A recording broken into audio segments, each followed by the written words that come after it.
Alright everybody, sorry about that. We are very running behind, but we are here, and we are starting off with Sasha Banks.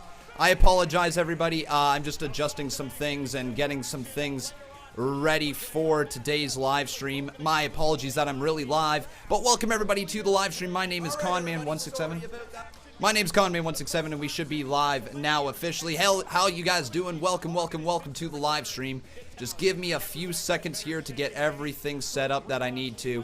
My apologies once again. I was supposed to be live a few minutes ago. I was testing out a new feature and then things kind of went haywire. I'll also update the results tab and all that. But we are live here, starting off with Sasha Banks. Let's see what she's got to say.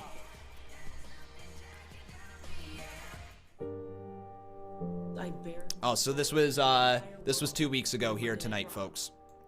But welcome everybody to the live stream. While this is all going on and while we're just getting this thing ready, if you have not done so, say hi to me in the chat. And it is now time for the Conman certified roll call. So who do we got in here today? We got ourselves Xavier now. We got Steve K. We got Shane the gamer. How you doing, my friend? We got Nathan Noble. It's great to see you. We got Xavier Howe once again. We got Nick Manolete of Spain. Baker Mayfield. It is great to see you up in here. We got Mr. Ford. We got Christian Vega. Welcome to the live stream. And we got a bunch of other people I see in here, just like Mark, Seth Vanderlow. How you doing, my friend? We got Byronite. It is great to see you as well, along with Austin Fritz and Hunter Hand. I'm going to finish off with that because there's a lot to kind of go through here today. So yeah, as you can see, I was testing out a new members feature right there to get people up on the screen.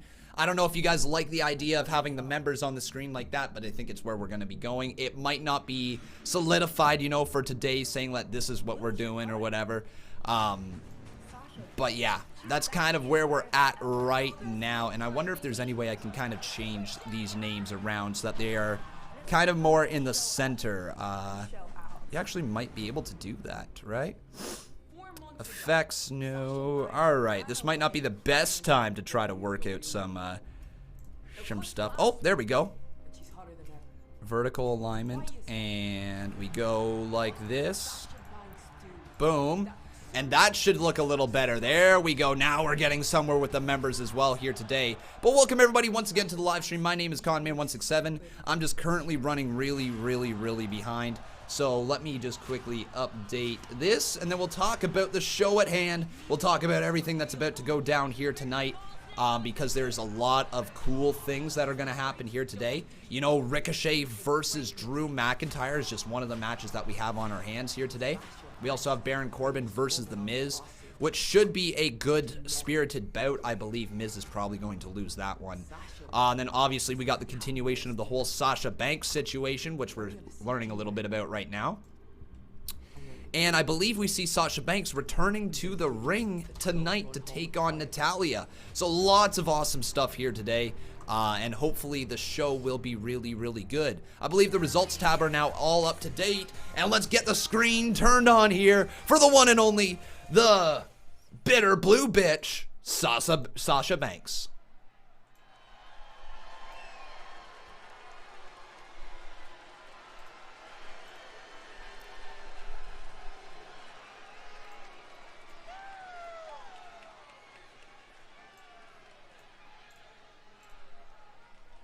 I can't wait for this explanation. So everybody wants to know why. Yeah, we do. Sasha, why? Everybody wants to know why. And where's Sasha Banks been, huh?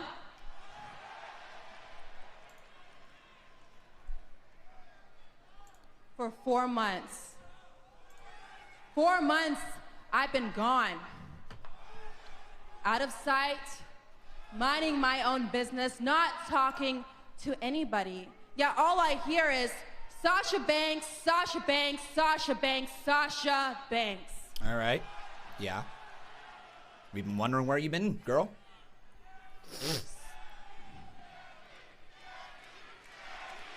Listen to the Becky chants. We might as well get some Becky chants going on in here as well. Becky, Becky, Becky.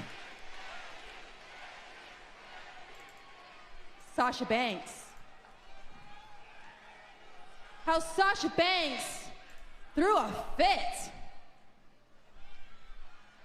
I did. How Sasha Banks was seen crying at WrestleMania at the locker room floor. I did. How Sasha Banks took her ball and she went home. Yeah, damn right, I did. And not for reasons that you may think. You see, I was relegated to a WrestleMania tag team match that I cared absolutely nothing about. Wow. Defending tag team titles that meant even less. Well, Becky Lynch got to main event WrestleMania against Ronda Rousey. Okay.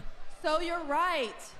I took my ball and I went home, and I went on a couple amazing vacations with my WrestleMania paycheck, which a paycheck that Becky Lynch got way more money than I did for main eventing WrestleMania. Yeah, she was the main event, little blue bitch. Bitter blue bitch. Called it. I came back. I came back to work, but I had a plan. You see, I had to be a perfect moment. And there she was. Good old Natalya. My poor, innocent, one-armed friend. You see, I came out here 2 weeks ago, gave her a big old hug, and I lied straight to her face and I said, your daddy would be so proud of you. He would be. Natalya's dad would be so proud of her. Using that blue hair to dry the tears away there, Sasha. Right on cue, Becky Lynch. And you saw what happened to her, didn't you? And now here I am, center of attention like I deserve. And you want to know why? Because I am the standard of this women's division. I've been running this women's division since day one because I am the boss of the women's division, because I am the talk of this division.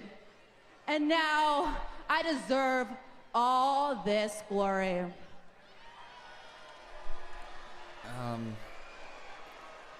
Anybody else not feeling great about this heel turn? As far as Here's Natalya. So, what? Oh, Natalya's coming straight down to the ring, so Natalya's gonna go right for a fight, taking down the bitter blue bitch, and now hammering some lefts into the head. But now Sasha back on top and just delivering a few rights of her own, and this is to set up the match that we're supposed to get later on tonight of Natalya versus Sasha Banks. Is that match gonna go down? We'll find out later as Natalya drives Sasha into the steel steps, but Sasha right back on top as she hammers away, and look at the fire through these two women superstars. Referees coming on down, officials coming down. There's Fit Finley. It's great to see you there, Fit. And now Natalya and Sasha Banks slowly being pulled apart.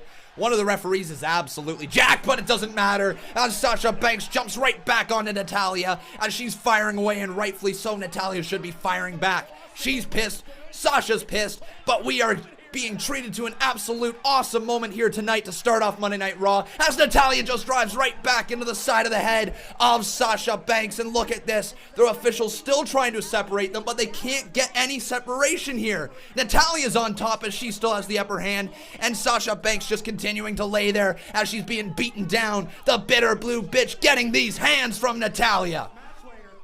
There you go. And referees still can't seem to get her off, man. Fit, use all of your strength possible. And Sasha's finally been taken off. Okay, everybody. So, Sasha Banks. That promo was a miss. That promo was bad. That promo was rough. That promo didn't have any emotion behind it. That promo barely captivated the crowd to start off Raw. So let's talk about her then. All right, let's talk a little bit about her. Before we do that, let's roll this $5 dono right here from Ron Bondi. Thank you, dude. Hey bro, our indie show didn't have a big turnout. Oh, I'm sorry to hear that. Not a lot of people showed up, but hey. Thanks for the support. We hope to see our good friend soon. Well, I'm so sorry to hear that the show wasn't a great turnout, but hey, I'm glad that you put it on, and hopefully you're able to get some money to him. It was a terrible injury that it hurts for sure. Cody says, Conman, my comment above summed it up. Comment above. That promo was dead, and her heel turn with worked shoots is cringy mess. Yeah, I guess to a point, yeah, because here's the thing. We literally watched this all go down, and I don't know. We saw the whole stuff. Mukesh, Kushida, whatever your name was. Thank you very much for subscribing. I probably misread your name. But yeah, it's just like Sasha Banks returns with all of this heat, all this fire, and the first thing that she says is the reason why she did it was because of a paycheck. What do you think's gonna happen, Sasha? You're not the main event of WrestleMania. Of course, Becky's going to make more money than you.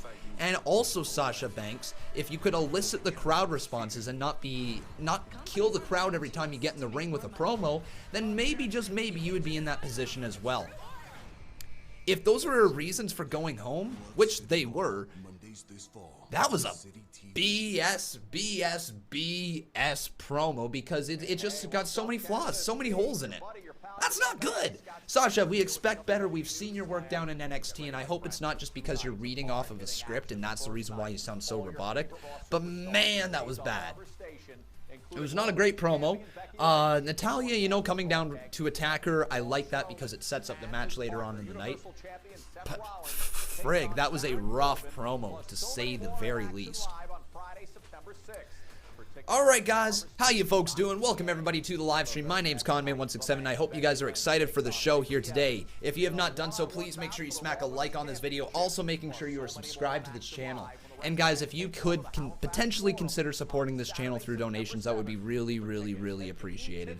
Any little bit is appreciated, so thank you guys so much in advance. If we can make this a big night tonight, that would be amazing. Last Monday Night Raw of August, and this bar is a long way from being filled, so let's try to do a little bit of damage on it here tonight. We're going to roll a couple little ads right now as we get on back to this show, and I hope the rest of the show is going to be better than the start there. Like, don't get me wrong, the brawl was fine, but hopefully some better promos, hopefully some better segments. And also, guys, I would really, really, really, really like it if we could hit another 114,000 subscribers here tonight. YouTube did a sub cleanup, that is why we're below. But here's the Street Profits! How you are going at it? Yeah, I know, man. I can't wait for the match later tonight. The Boss back in action for the first time since WrestleMania. That means tonight's edition of Monday Night Raw will be lit. Oh, yeah. 2 first-round King of the Ring tournament matches. Okay. And Braun Strowman All goes one-on-one with the United States champion, AJ Styles. Now, that's phenomenal, fam, but, is it for the U.S. title, though? Yes, sir. Okay. But you want to know what I'm most excited about? What's that? The 8-team tag team turmoil match. Oh, that's going to be wild. That's going to be epic. Yo, that's going to be flat out exciting, fam. I just got one question. What the hell is a tag team turmoil match? Graphic, please.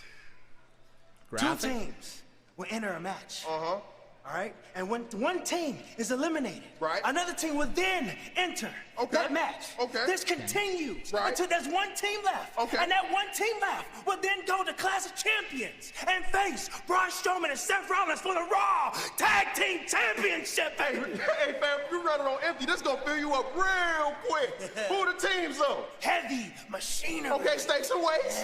Yeah. The Revival. Top guys out. Lucha. House really? Fuego.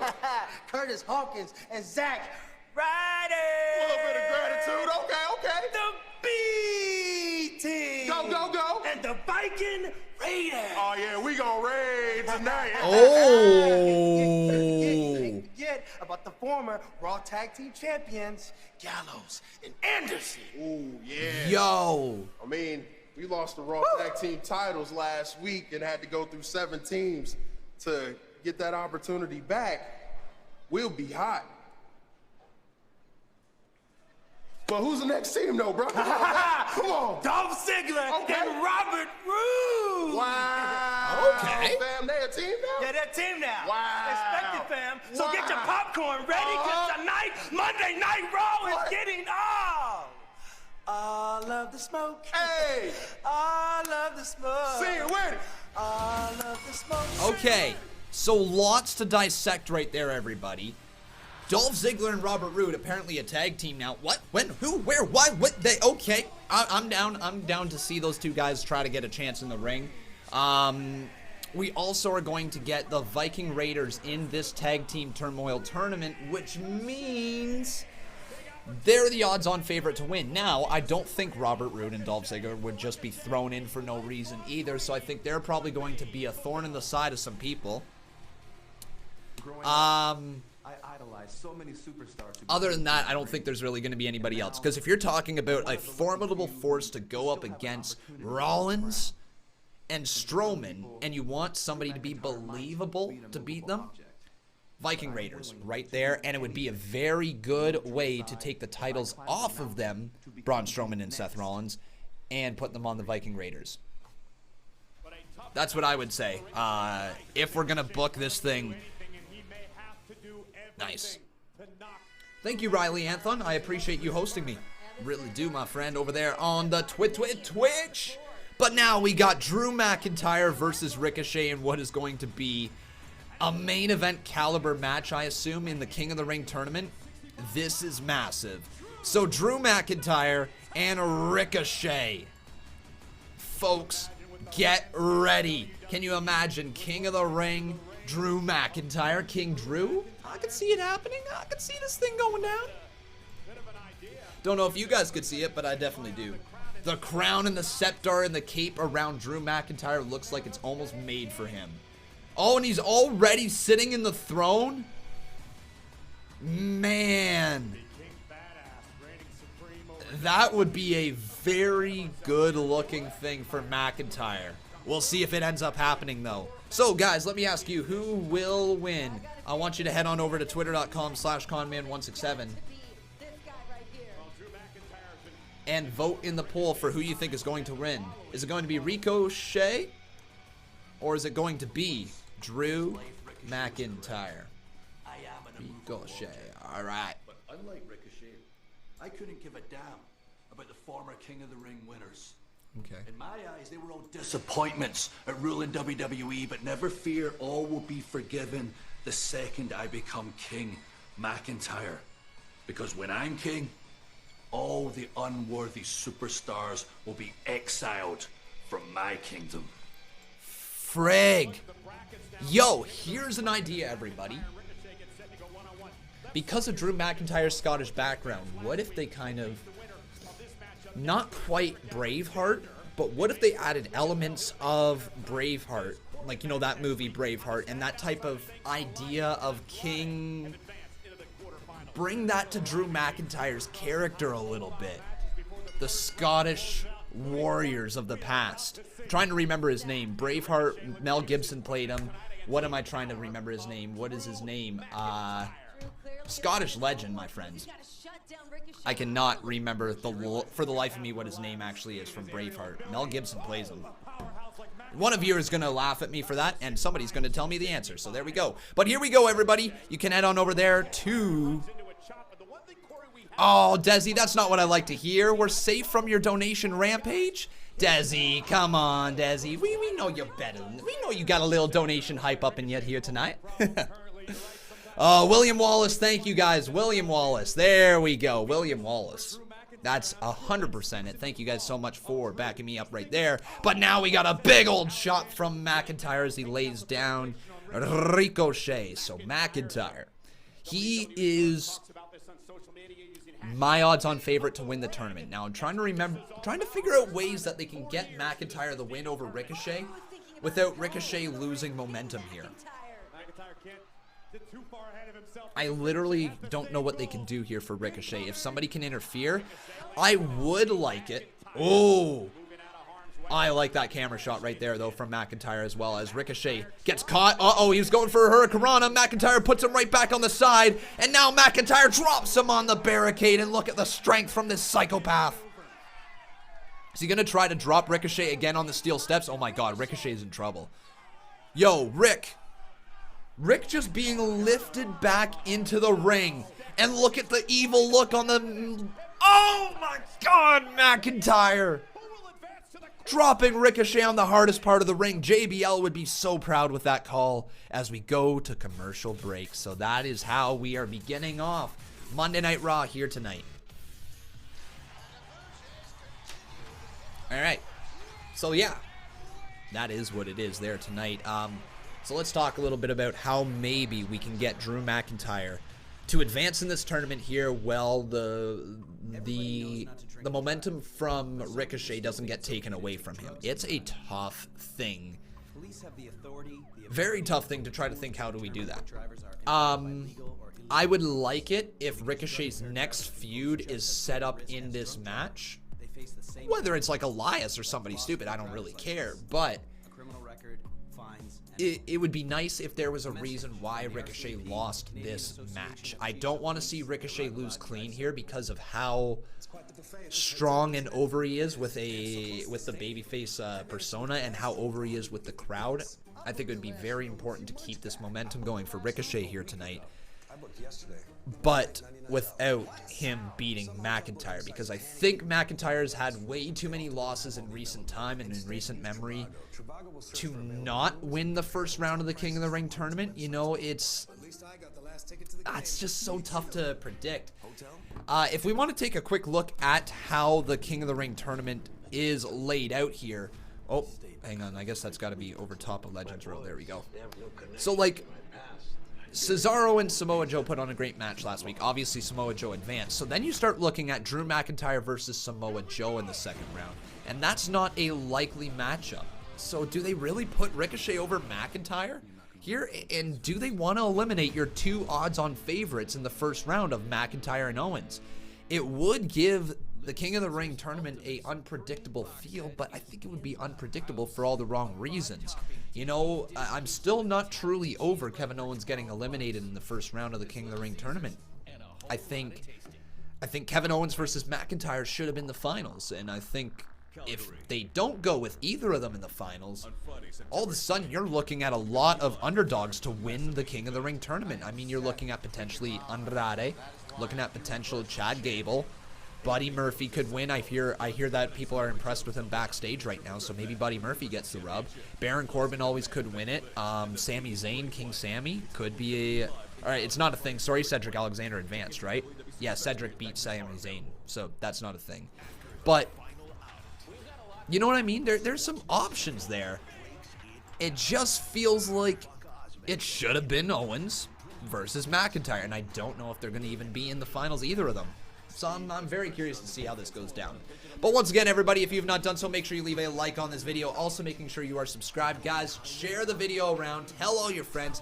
I would love to hit 114,000 subscribers again here tonight, because YouTube did a sub cleanup. So we fell down below our 114,000 mark, but I believe in us here tonight. I think we can do it. So everybody bind together. Also, if we could add to this donation bar here tonight, this is my full-time job, and the donos have been a little slow this month, through also the fault of my own not being live with SummerSlam. But yes, if we could get this thing going to help support this channel and keep it alive and keep me, you know, keep me in here, keep me in this office, all that great stuff, that'd be great. But let's get back here to this match as we got Ricochet versus Drew McIntyre. And during the commercial break, Ricochet went flying as he was dropped with a back body drop in this King of the Ring tournament. Hey Xavier, how you doing, buddy? I'm doing pretty good. Ricochet stepping right up there, though. Enziguri to the side of the head of McIntyre. And McIntyre's been dropped on the ground as the one and only now has the opportunity to pick up this win. If he could stay right on the offense here, he could maybe hit his finishing maneuver on Drew McIntyre. Maybe a code breaker out of nowhere is what Ricochet needs to be looking for here tonight. Oh, man, McIntyre drop kicked. Oh, and Ricochet just made him go all the way into the middle turnbuckle. Now up and over as Ricochet kicks the turnbuckle, and that goes bouncing right into the face of Drew. Ricochet springboard drop kick to McIntyre. Great little match so far, actually.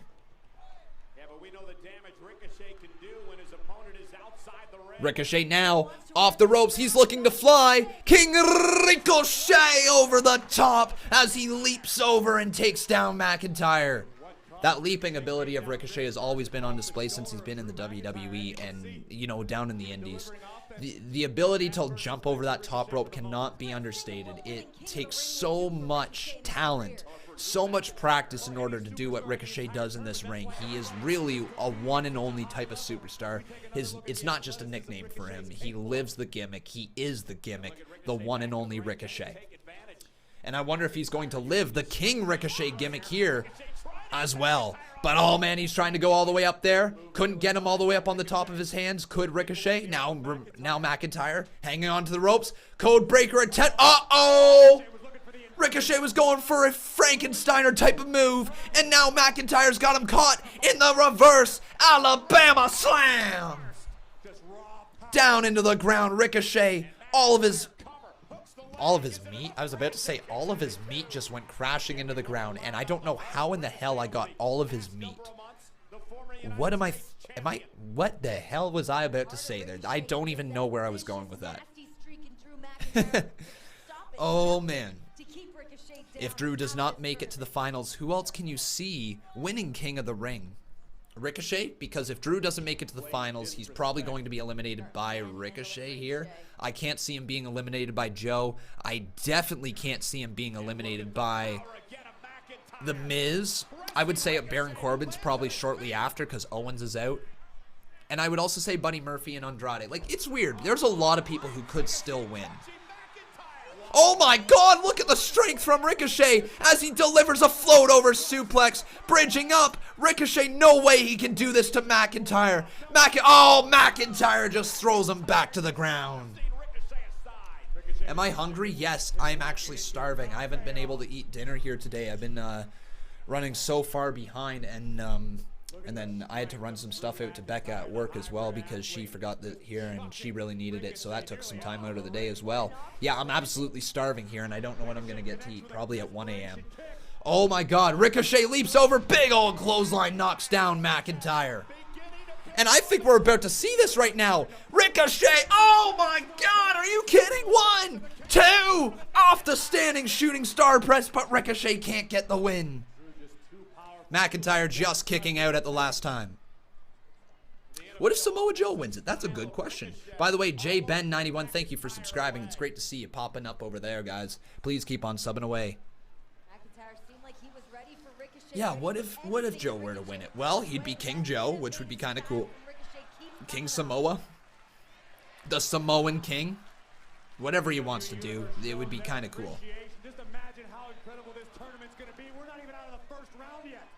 Yeah, let's get a "This is awesome" chant, guys, because this truly is awesome. As Ricochet gets all the way up there, though. Step up Enziguri, but McIntyre saw that. Oh! A right hand from McIntyre just lays down Ricochet.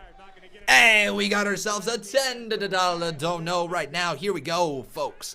Rebecca Alfred's dropping the big old 10 in here. Ricochet leaps all the way over the top steel. And I think McIntyre, oh my, oh! All right, let's read this thing out here, baby. So, Rebecca Alfred says, enjoying vacation, hoping for a good Raw at the lake right now. Man, Rebecca, thank you so much for your $10 dono. I hope you enjoy that. But Ricochet going to fly through. Oh, a headbutt! Headbutt from McIntyre. And with that, folks, we've got ourselves a new boss, Rebecca Alfred. On your knees, son. But now McIntyre, I think, is looking to put this match away. McIntyre. Ricochet is lined up, and I think McIntyre's about to put an end. Oh, Ricochet counters with a super kick. Enjoying vacation. Hoping for a good Raw at the lake right now. There we go, Barbara. Thank you very much for reading that out. Big old kick to the knee there from to McIntyre. A kick to the side of the head as Ricochet's starting to build up his momentum. Another kick right there. Oh, what a clothesline! And McIntyre power bomb to Ricochet. 1, 2, Ricochet kicks out. Wow! Let's get the dono train rolling in here tonight, folks. Let's do this thing. But Rebecca Alfreds, you are the new boss, like I said, becoming a 2-time boss battle champ. Desi Plays is at 5. Steve K is at 2 as well, so let's get some more bosses in here today. Oh, man. But what is McIntyre doing right now? He is waiting for Ricochet to get back up to his feet. He is tired of waiting now, so he helps him back up into a fireman's carry. Does McIntyre, and he's looking, what is he looking for? Oh my goodness. Ricochet, what are you looking for? Oh, he lands on his feet. Ricochet, oh, takes down McIntyre off the top rope. And now Ricochet's got the opportunity as he goes right back up there. Oh, lifted up to the top rope. Ricochet, code breaker! The recoil, as he's calling it now. No way! Lil Rick climbing all the way up. Ricochet, are you gonna win? Are you gonna advance in the tournament? Are all of my picks literally gonna be out in the first round? Ricochet! 450 splash! Are you kidding me? 1, 2. Oh my God!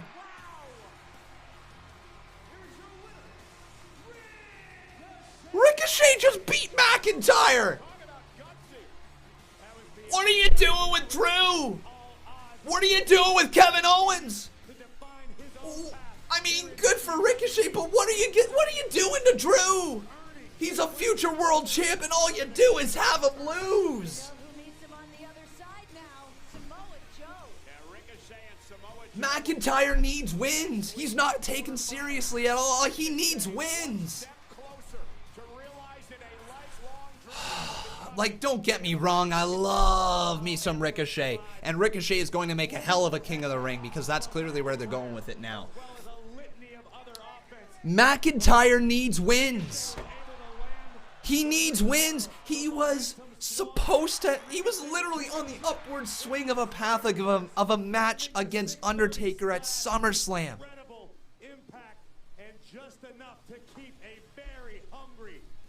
Like, I love Ricochet. He is great. He's really, truly the one and only. He's like a once-in-a-lifetime superstar. But it's Drew McIntyre. Did you not see how he looked when he was sitting there on the King of the Ring? The throne?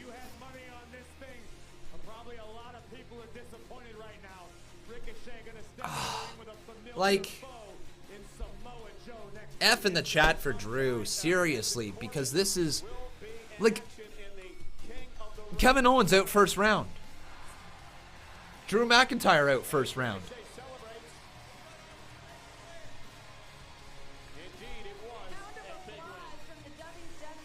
I love the one and only. Again, I love the one and only. But that was the wrong call. That's the wrong call. Taking on Baron Corbin. And on Monday Night Raw, we now have new tag team champion Seth Rollins now holds 2 titles, the tag team titles and the Universal title. I don't know what to say. The Beast Slayer, the monster among men. Next. I don't know what to say there, man. It's like, I love me some Ricochet.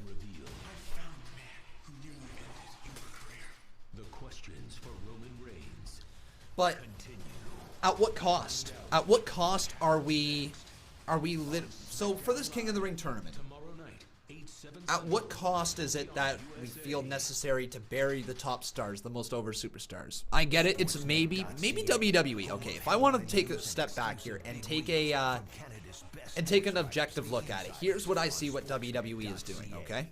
This is more than a court.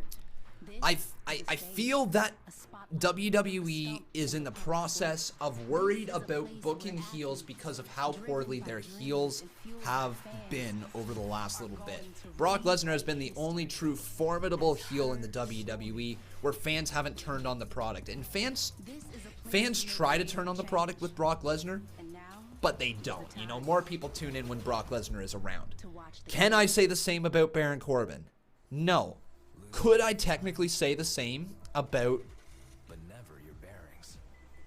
let's say, who else has been a big heel? Bobby Lashley? No. Okay. So when you start looking at your big heels that you have in the WWE, the big heels have been truly, in my eyes, the heels have been the ones causing the downhill of the programming. I think the baby faces that WWE has are actually really, really fine. So where I'm looking at this is saying, okay, WWE is probably afraid to push some major heels. But here's the thing they don't seem to realize. Drew McIntyre is money. Drew McIntyre is money, right? He is your future main event star. He is the guy who can be the face of the company. Babyface heel. We've seen him his babyface work down in NXT. It's phenomenal. I think WWE is getting too scared to push actually over heels because they are afraid of the backlash they are getting. And they're trying to paint this picture of all these resilient babyface champions. Becky Lynch, Seth Rollins, Kofi Kingston. You know, like, these are your babyface champions. And WWE feels like they don't really have anybody at the level to step up to them. So that's why they're building, you know, face versus faces matches.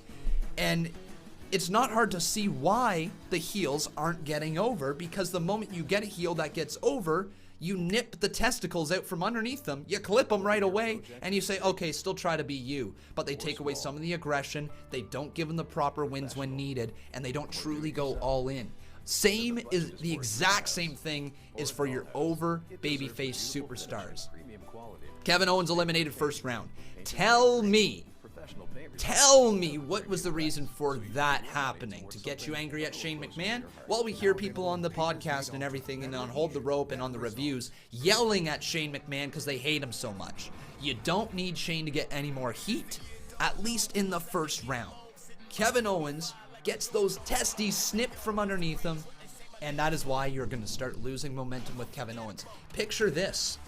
When Kofi Kingston lost the Elimination Chamber match, if they would have, you know, put him in the next match and he would have lost again, where's that momentum for Kofi?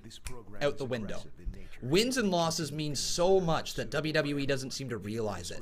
The casual fans need to know the person they're rooting for is winning, or the person they hate, they have a legitimate reason why they hate, because they beat their favorites.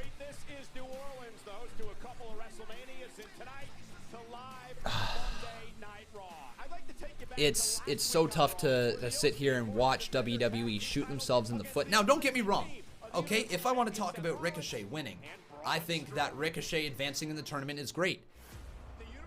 Why make that a first-round matchup?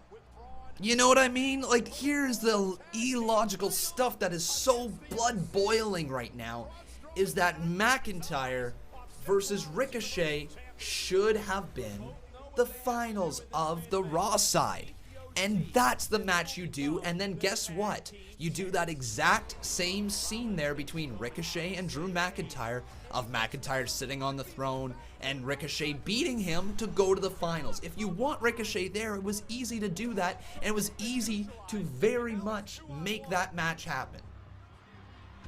Instead, they go the direction of nipping the testicles out from underneath them. It's what it is. It's true. It's dead ass true. And I don't know what else I can really say about that. That booking was a horrendous decision. The booking of the tournament has not been good so far. I'm all of a sudden taken out of this tournament. You know, yeah, I guess I'll root for Ricochet. You know, I like him. I'm taken out of the tournament. What's the point? Like, I'm not, okay, I'm just being mad also right now. I'm being a little salty, no doubt about it. And I know people are not going to like my little rant here, but it's how I feel. I feel like the tournament has been wasted because the two people who I believe should have been in the finals aren't. My guest at this time. eliminated first round. When is Ronda Rousey coming back? I think she's trying to start a family. So I don't know how long. Here's Seth Rollins and Braun Strowman. Congratulations on defeating the OC last week at Raw and winning the tag team titles. But with that comes a bit of a quandary because we are just 3 weeks away from the Clash of Champions pay-per-view, where every championship will be defended, including both of yours, Seth. Ooh, quite a situation I've gotten myself into here, huh? But you know what? That's what we do. We win titles, we defend titles. So any two men who want to step up and take a crack at me and Braun's tag team titles, we're ready. Right, big guy?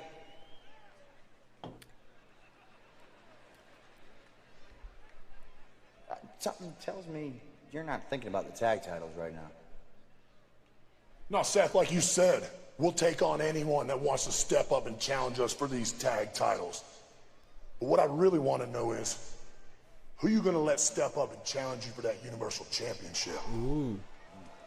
That is a good question, man. I mean, there is a long list of men who want to step up and challenge me for this. I mean, we have the most talented locker room. Something tells me you don't care about any of that. Braun, are you challenging me for my Universal title right now? Seth, come on. We just won the tag titles last week. I'm just wanting to make sure we're on the same page. Partner? So, of course, I'm challenging you for your Universal Championship. Wow. You know, it's not going to be any fun for me. I'm not going to like it, but I don't back down from a fight. Challenge accepted. You're on. There you go. Partner. Wow.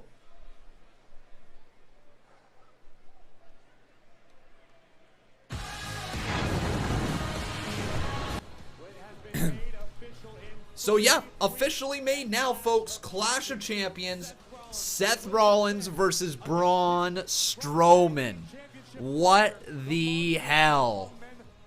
Jesus. All right, everybody. If you have not done so, please make sure you leave a like here on this video. Also, making sure you are subscribed to the channel. If you guys would truly like to support this channel, that would be great. You can drop a little donation here, get your chat highlighted, get your comment guaranteed to be read out. Also, guys, make sure you consider looking at the memberships tab right here on YouTube. Okay? If you guys would like to get your names on the screen as well, if you become a $5 member or higher, your name appears on the screen. So just like that, guys, I've kind of got some new little features focused on now.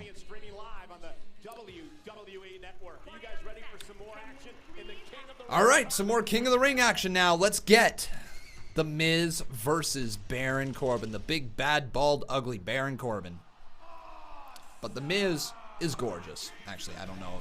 I just kind of stole Tyler Breeze's line there for The Miz. But here we go. Miz versus Baron Corbin.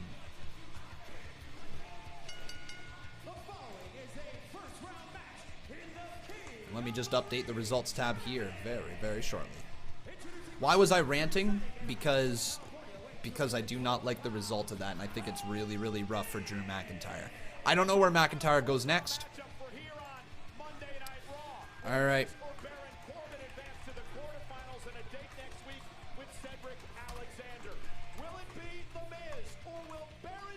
Yeah.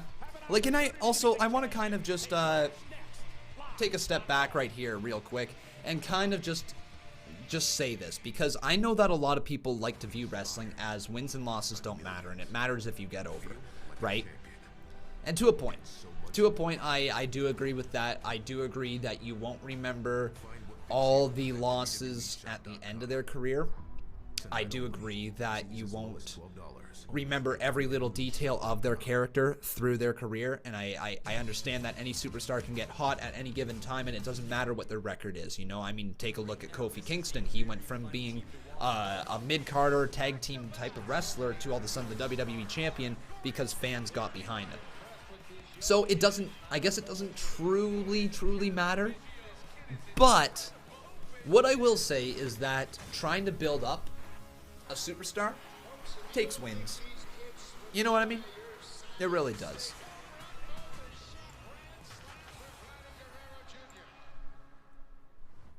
Sportsnet.ca, home for headlines, stats, and analysis, with highlights and streaming. What are you talking about? Podcasts. I have no idea what you're talking about there. Of sports writers, the insiders. Sportsnet.ca. Good question here, Matthew Beno. So he is asking me my thoughts on the whole Jon Moxley situation and then it being Pac versus Kenny Omega this Saturday. Honestly,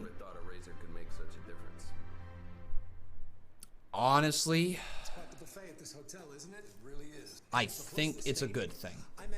I know not a lot of people are going to necessarily agree with me, but I think the amount of hype that has went into this matchup of Kenny Omega versus Jon Moxley is just going to grow now.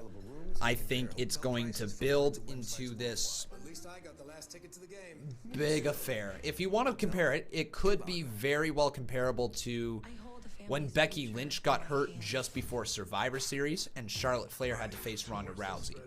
And then Becky Lynch versus Ronda Rousey versus Charlotte Flair ended up main eventing WrestleMania.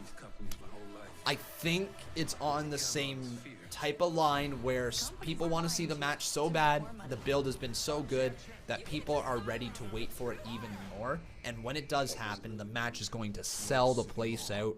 It's going to be a true main event. And it could end up being for the AEW title if they book it correctly. You know what I mean? So that's kind of what I see it as. It sucks for all the fans that paid their tickets. It sucks for everybody that was going there. It sucks for AEW. It sucks probably for the brand as well. Wrestling fans, we are going to get a better match and a better build as a direct result. Sometimes injuries are a blessing in disguise, and I think this is probably one of those. All right, let's read this $5 dono from Flex Rosen. How you doing, my friend? He is saying, let me actually put this in here first. Strowman is going to get screwed at Clash of Champions by Nicholas because Strowman became tag champ again. I'm here to donate. That's all. Well, Flex, thank you very much, my friend, for your donation. It'll be funny if there is ever going to be some more interaction with Nicholas. Strowman is going to get screwed at Clash of Champions by Nicholas LMAO. Because Strowman became tag champion again, I'm here to donate, that's all. Well, thank you so much, my friend. I do appreciate your support on this channel. And a reminder to anybody else who wishes to donate, you can yourself. You can also become a member here, which I highly recommend. It'd be great to see some more support coming in that way. So Baron Corbin versus The Miz. Here we go, guys. Who will win? Let me know over on twitter.com/Conman167. You know, in my 13-year WWE career, I've accomplished a lot. WWE champion, 8-time Intercontinental champion, 2-time United States champion, 7-time tag team champion, main event at WrestleMania, Hollywood movies, have my own reality show, Ms. and Mrs., which the season finale is tomorrow night, 10/9 Central on the USA Network. Now, throughout my 13-year career, people always ask me, what do you want? And the answer is simple. I want it all. All right. You are all on the quest with me to step onto the WWE Iron Throne. These are the first steps to becoming King Awesome! King Awesome doesn't have that great of a ring to it. He sounds more like Farouk Assault out there. He wants it all. King Awesome. King Awesome. Well, there's not going to be no King Awesome. There could be a King Corbin, as Baron Corbin is likely to advance here now. All right? If we're being 100% honest, Baron Corbin is very likely to advance here in this tournament because of the way it is shaping up. Cedric Alexander advanced. He needs a heel to face. Corbin is the heel that he's going to face. Miz is not winning here tonight, especially considering Ricochet just won over Drew McIntyre. So you bet your ass they're going to give Baron Corbin the win here right now. We'll find out, though. I would say it's going to be a shock if they don't give Corbin the win. Miz, honestly, all his steam is gone. he had a hot babyface ride going into WrestleMania, and they sacrificed The Miz to get Shane McMahon over. And not even over. Get Shane McMahon hated. It worked. We all hate Shane McMahon, but they cost The Miz a lot. They screwed over The Miz. Remember, everybody, make sure you subscribe to this channel. Let's get this all the way up to 114,000 subs here tonight. I believe we can. But now Baron Corbin, he has shed his old attire, and he has just gone to a straight-up black wife beater. Muscle tank top, whatever you want to call it. Yeah, Cody, I agree with you, buddy. Baron Corbin's theme is actually really, really dope. He's always had good theme songs, in my opinion. Thank you, whoever that is, for subscribing. I appreciate it. But Miz in the corner, just delivering a few right hands, actually left hands there to the former general manager Corbin. Looks good to me right now. Whoa!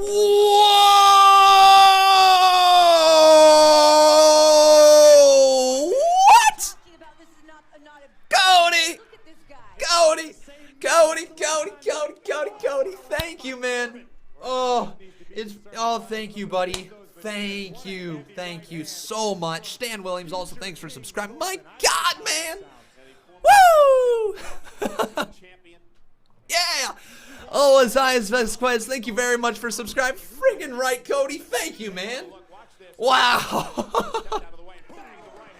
Oh, let's have a hype night here tonight. Cody Begg dropping $100 up in here. And Cody, just like that, my friend, he says mic drop. And just like that, he has become the new boss. So Cody Begg, thank you so much, my friend. Woo! All right, let's bow down to Cody. King Cody over here. We're not worthy. We're not worthy. We're stuck. We suck. Thank you so much, Cody. Oh, my God. Wow. Woo! Oh, Cody, you're a bro, buddy. Oh, I hope you're doing well. Oh, back underneath, though. Baron Corbin slides in the ring. He's got that clothesline, and you can see his arms right now. Into the cover hook in the leg of Miz. Miz kicks out. Man, oh man, you're damn right, Jason Dalton. Cody to the rescue. Cody does that. He just sits there sometimes, and he waits for his days. He's like, all right, I feel like it's going to, oh, Cody, you need to change your name to King Cody. That has to happen. King Cody Begg, all right? Do it. Do it. Man, that is just, Cody just sits there. He lurks in the back. He waits for his time. He picks his moment. He's just like, Conman feels like he's in a vulnerable position right now. Boom, hundo, mic drop. Done. Conman has a heart attack on stream. That's going to happen one day. I actually hope not. I really hope I don't have a heart attack on stream one day. That would be one of the most disgusting things to ever watch live. But yeah, everybody, let's quickly, let's just, I don't even know where to go from now. We are not worthy, Cody. Not even in the slightest. Swisher Sweet asking me, am I taking calls tonight? Yes, I am, my friends. We'll be live tonight with our post show. We can take live calls. We can answer any dono questions that you have. All these great stuff we will take later on tonight.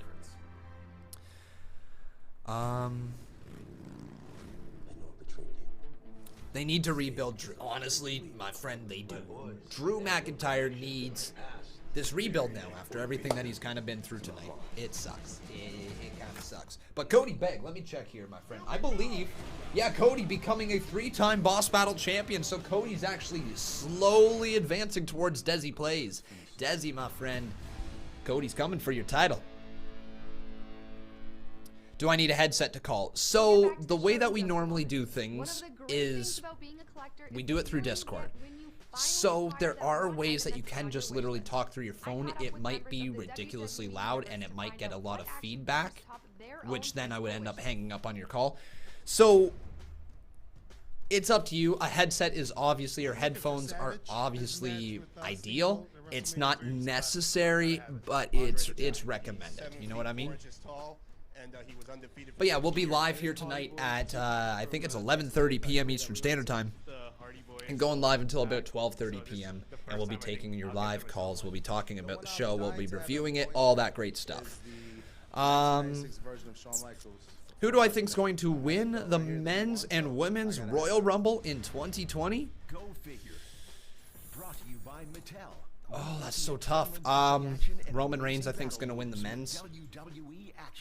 Female? All depends on the storyline. I really don't know.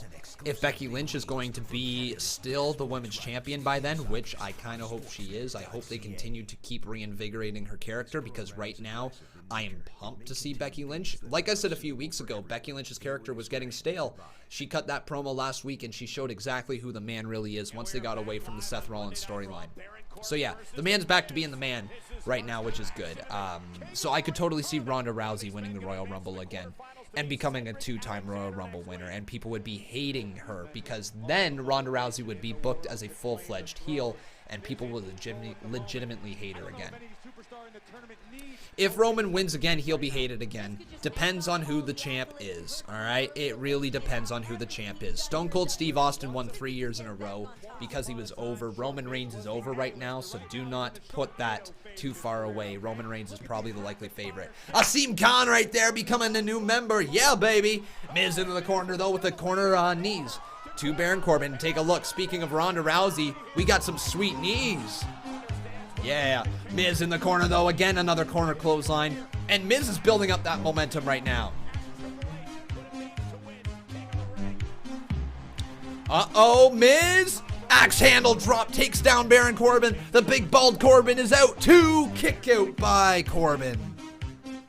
Or you're right, Ronda Rousey didn't win. No, sorry. I just totally misspoke there. Ronda Rousey came out at the end of the Royal Rumble and pointed to the sign. That's where my mind went. Ronda Rousey did not win. My bad, everybody. Sorry. She came out at the end of the Rumble, right? Oh, deep 6 to the Miz. 1, 2.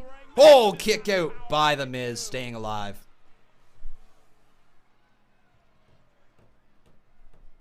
This is in serious jeopardy right now. This is what Corbin needs to avoid. We've seen in the past. Yeah, there we go. Yeah, Asuka won the first Royal Rumble. Yeah. You are absolutely correct. Right? Yeah. Why am I having troubles remembering this past Royal Rumble? I don't know. Oh, skull crushing finale there. Miz lands on his feet though, up and over. Oh, Corbin's got him now. Corbin rolls through. 1, 2. Oh my God. Oh, I thought Corbin was about to lose right there. Corbin though, knee to the midsection of the Miz. And Shinsuke, there we go. It was Shinsuke, that's right. Kick to the knee though. Corbin hit with the Miz DDT. Into the cover. 2, kick out by Baron Corbin.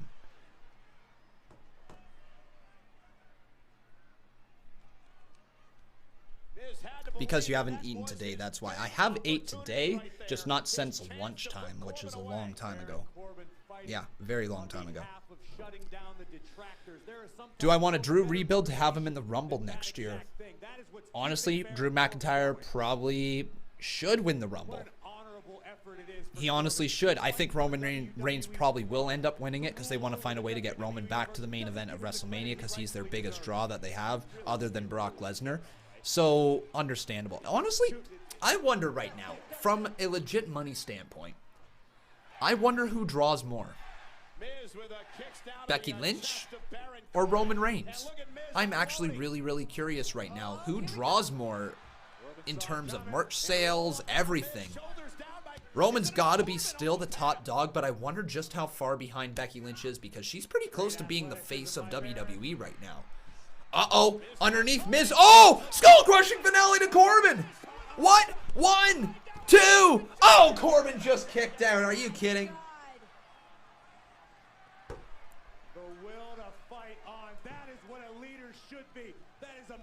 Baron Corbin just kicked out of the skull-crushing finale. What is with everybody kicking out of that move? That used to be one of the most protected moves in the WWE.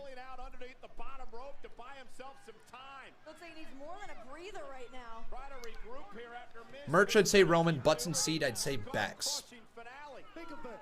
Interesting. Interesting way to look at it there. 813 Entertainment. You might be right.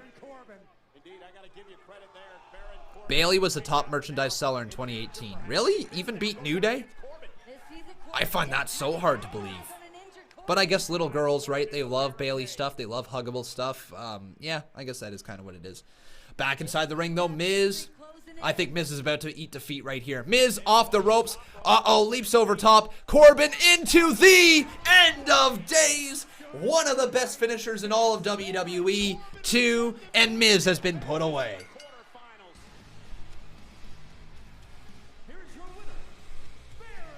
That's better. That's much better there, King Cody Bag. Much better. Yeah. Baron Corbin advancing there. That's the right call. That's the right call. Baron Corbin's so criminally underrated for his heel work. Even though we all hate him, it's because he's good at it, you know. And his ring work has become so solid. His promo work's been very good. It's just I don't know if Baron Corbin's ever going to reach the mountaintop again and truly be a world champ. Like, I think he will at some day, but Corbin's just, he's right on that edge of being an upper mid-card. He feels, great comparison. Baron Corbin feels like our generation's JBL. He feels like he is just, he should be up at the main event, but nobody really truly wants him there, but he doesn't feel like a mid-carder. And it feels like he's probably going to get a long run as a champion at some point just because of that reason. You know, he's our generation's version of JBL. Absolutely. That's a great way to put it. All right. But yeah, win goes to Baron Corbin, and that's probably the right decision, like I said.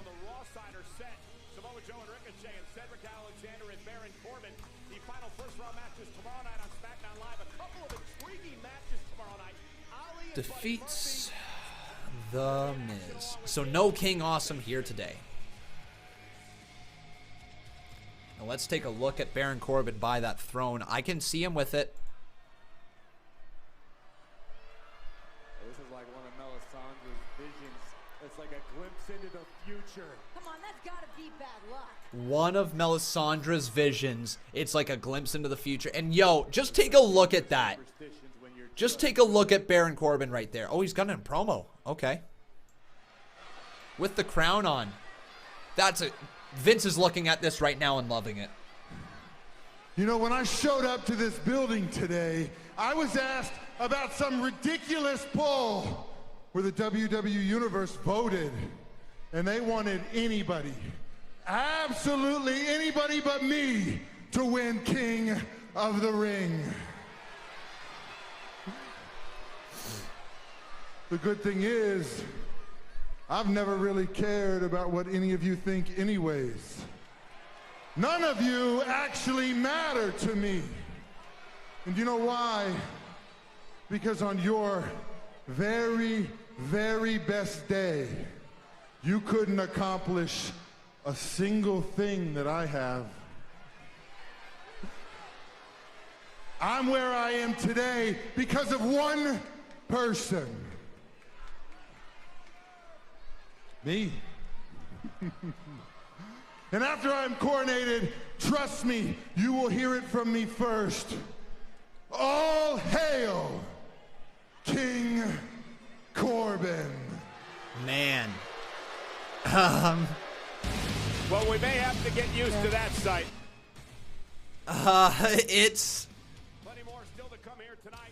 Is it safe to say Corbin might be the favorite in the tournament now? So let's take a little look at the brackets right now. So we have Samoa Joe versus Drew McIntyre. Or sorry, Samoa Joe versus Ricochet in the second round. We have Cedric Alexander versus Baron Corbin in the second round. We have Elias versus one of Buddy Murphy and Ali in the second round. Yes. And then we have one of Chad Gable and Shelton Benjamin versus Andrade in the second round. So some interesting matchups that could still possibly happen here. And here's the thing. Cedric Alexander isn't beating Baron Corbin, so he's advancing to the third round. Ricochet, I could see beating Samoa Joe, but then Samoa Joe attacking Ricochet after the match, thus injuring him for his match against Baron Corbin, which he would take advantage of. That's my guess. Last week, Rollins and Strowman earned a tag title match out of thin air. Yeah, and tonight we have to compete in a tag team turmoil match against 7 other teams so that we can earn a rematch? Come on. Come on. It's ridiculous. Come on. It doesn't make any sense. It's not fair. But you know what? Tonight, we right those wrongs. And we show everyone why this turf belongs to the official, the original, the only club that's ever mattered.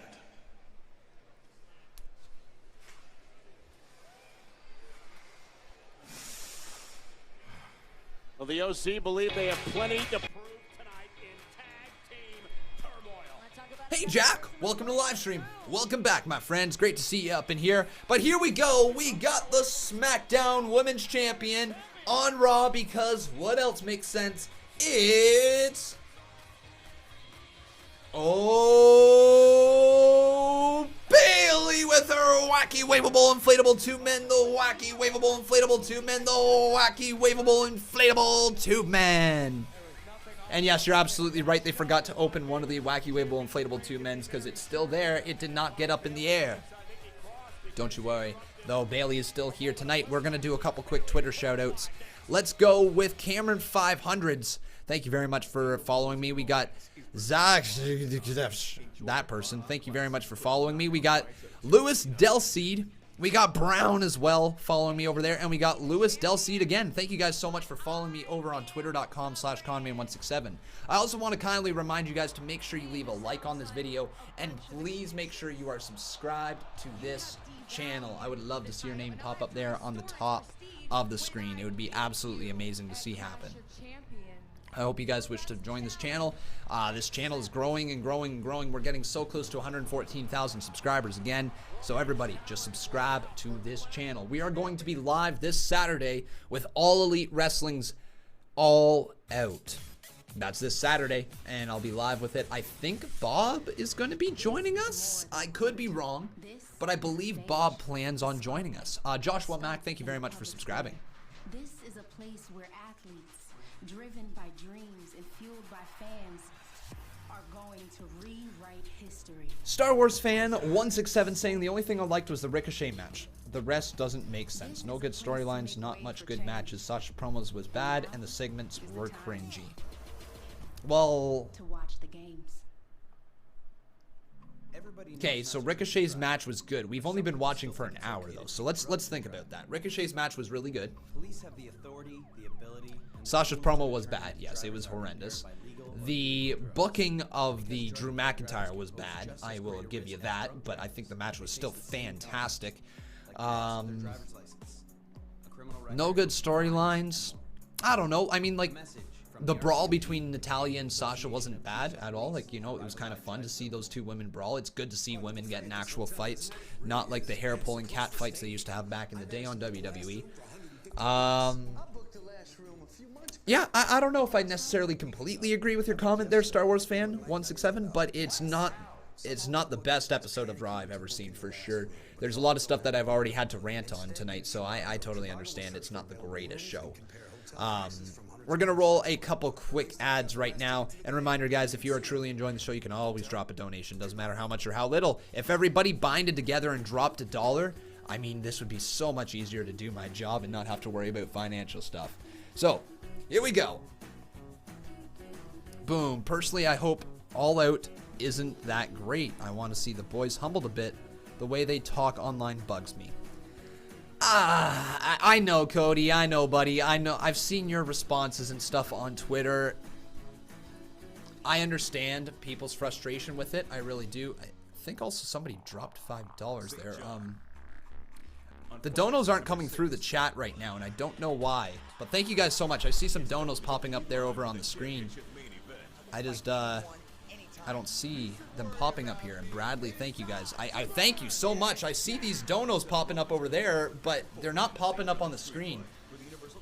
Or in the chat. I can't read your guys' comment. What is going on there? Steve, thank you as well for dropping $2. Thank you, man. I appreciate it. Let me find out what's going on here. Why is my donos not coming through? Why are my notifications not popping up? And who's that? Bradley Robinette, thank you for dropping $2. Thank you, dude. I think I need to refresh my chat. I don't even see it on my end here. This is very, very weird. Khaled, hey, hi. Okay, let me try refreshing this live chat here. This is what is going on. Thank you guys so much for your donos, and thank you so much for 14,000 subscribers. Matthew Grantland dropping $1. Thank you as well, my friend. Super Chat's not showing here today. And everything's lagging. And Enrim Banco, thank you as well for dropping your donation. Again, guys, I am so sorry that these are not showing right now. I don't know why. And Savage Greatness, thank you as well for dropping your dono. Oh man, this is I feel so bad, everybody. I would love to read these out. Oh man. Crap, everybody. I'm so sorry. Just give me a second here. I'm looking through. Kevin Moore dropping 2 as well. I don't know why it's not showing here. And Kevin Moore dropping 5 more. Try refreshing the chat. That's what I'm literally doing right now.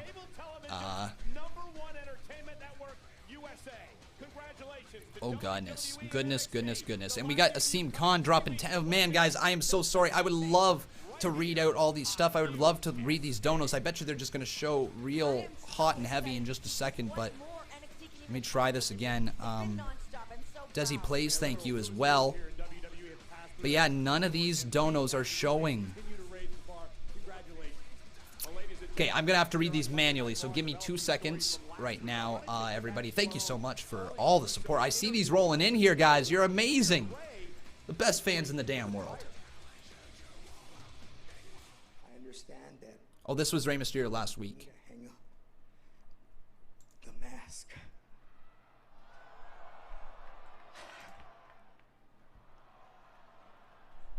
Okay.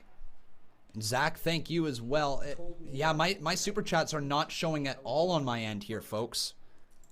I want to be able to tell my children that I was a partner with their grand. I didn't think these are my father, the great Rey Mysterio. Oh, I don't think people are actually donating. Stay in WWE. I don't know what is going on. Steve K says I think these are old. Oh, what the hell is going on then? No, people are not donating apparently. I don't think people are donating. Okay, I just refreshed the cache of that. Okay. So there was actually no donos coming through. Oh, I thought I was making mad money. So, everybody, apparently, the donos are working. If anybody would like to just try donating $1, just like one person, just to see if it is working properly. Okay. Alright, I think my thing just kind of acted up. That was one of the weirdest things that has ever happened. So, my bad, everybody. It's time for Bayley versus Nikki Cross, though.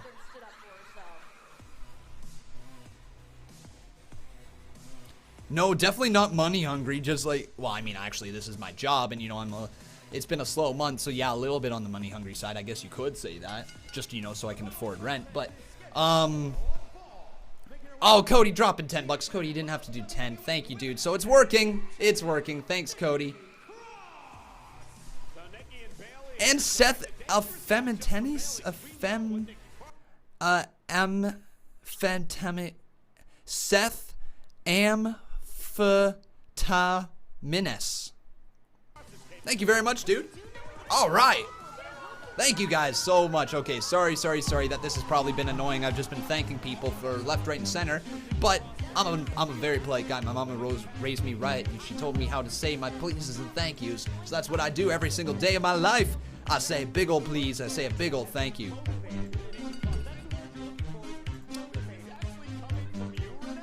But with that, folks, we've got ourselves a new boss, and his name is Cody Begg. Oh, yeah. Well, let's get this matchup on the screen. We got Bayley versus Nikki Cross. All hail. Bow down to the king. Why do you ignore people who don't donate? I do not. there is just 551 in here, and I can't read every single person's comment, unfortunately. And I've got to react to my stuff, and I got to do these shows, and I got about a million things going on at once here. My brain runs so fast, and I don't know what to look next, and yeah. So usually the comments I do not read too often, but I try to get to them when I can.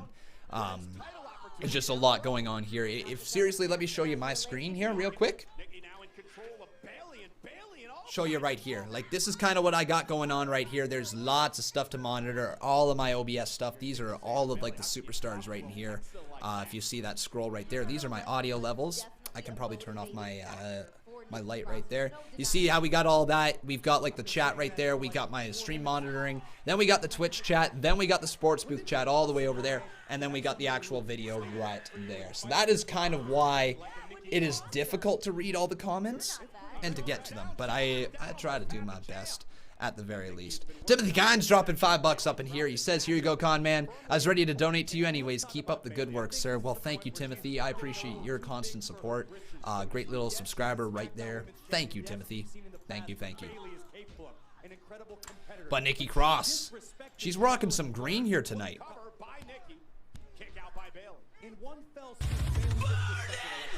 Hey, Balin, how you doing, my friend? Welcome to the live stream. Here you go, Conman. Oh, back shot right there across the back of Bayley. Keep up the good work, sir.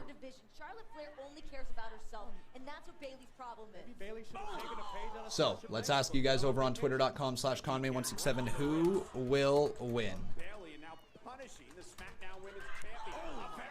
Is it going to be Nikki Cross, or is it going to be Bayley? You guys can let me know, like I said, twitter.com/Conman167. As I've said before there, King, I've answered your question a few times. Yes, I believe there should be a Queen of the Ring tournament. I think it'd be really good. But let's not jump too far ahead of ourselves, as we just got the return of the King of the Ring tournament after many, many years being away. I think it'd be kind of cool if WWE did something a little bit more innovative than just a Queen of the Ring tournament. You know, maybe something else would be really cool, really neat. Oh, kick out there by Nikki Cross.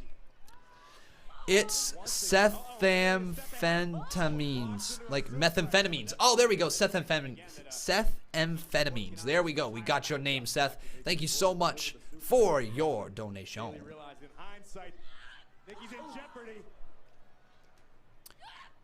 Oh, neck breaker right there to Nikki Cross. Drops her down into the floor. Here's the cover. 1, 2, kick out. Bayley. Oh, just got throat chopped right there by the aggressive Nikki Cross. Alexander, thank you so much, dude, for following me over there on Twitter. Bayley spins her around, drops her into the floor, as Bayley now has the upper hand. Maybe she can get the win right now. She's looking for an elbow drop. And this would be a huge win for Bayley. I don't know if they plan on burying the tag team champs in singles competition. Oh, they do. Okay, Bayley with the elbow drop. 1, 2, and she beats Nikki Cross.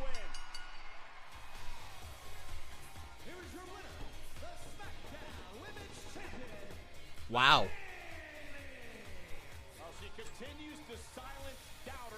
Wow. Another gutsy victory here tonight. Okay. All right. That's. Ooh, that's. That's rough. That's rough.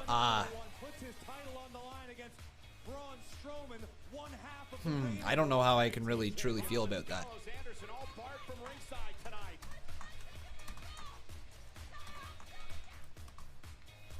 All right.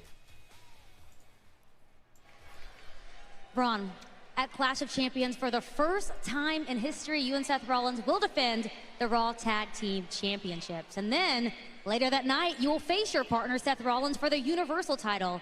And now here tonight, on top of all of that, you have the opportunity to become the new United States champion. Me on Twitter. Look, Clash of Champions is going to be a busy night for me. An historic one. Seth and I will handle whoever challenges us for these Raw Tag Championships. Then I'm going to defeat Seth Rollins for the Universal Championship. Then later that night, I'll successfully defend the United States Championship. That's what I call winner takes all. And it's gonna feel good. Unlike AJ Styles is going to feel later tonight. Steve, I think you're just blindly defending Gallows, WWE at this no point. Anderson, Their tag team champion and no one to just lost stop me from in a getting the match Universal on a Championship. throwaway match for no reason. And no one to stop AJ Styles from getting these hands. All right.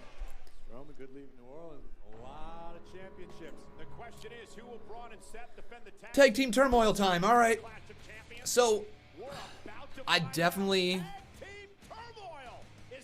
I'm feeling like this show is a weak show here today. Starting things up hot. Time to join the raid. Is that just me thinking that this is just a weak show today, or what do you guys think? Is it a weak or a strong or average show? Let me know in the chat right now so far. For me, it's on the weaker side of things.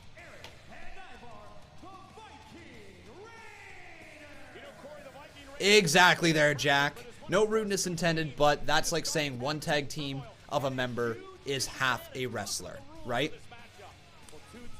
Yeah, it's like, don't get me wrong. I guess I can see somewhat of WWE's logic with it. I can see the reason for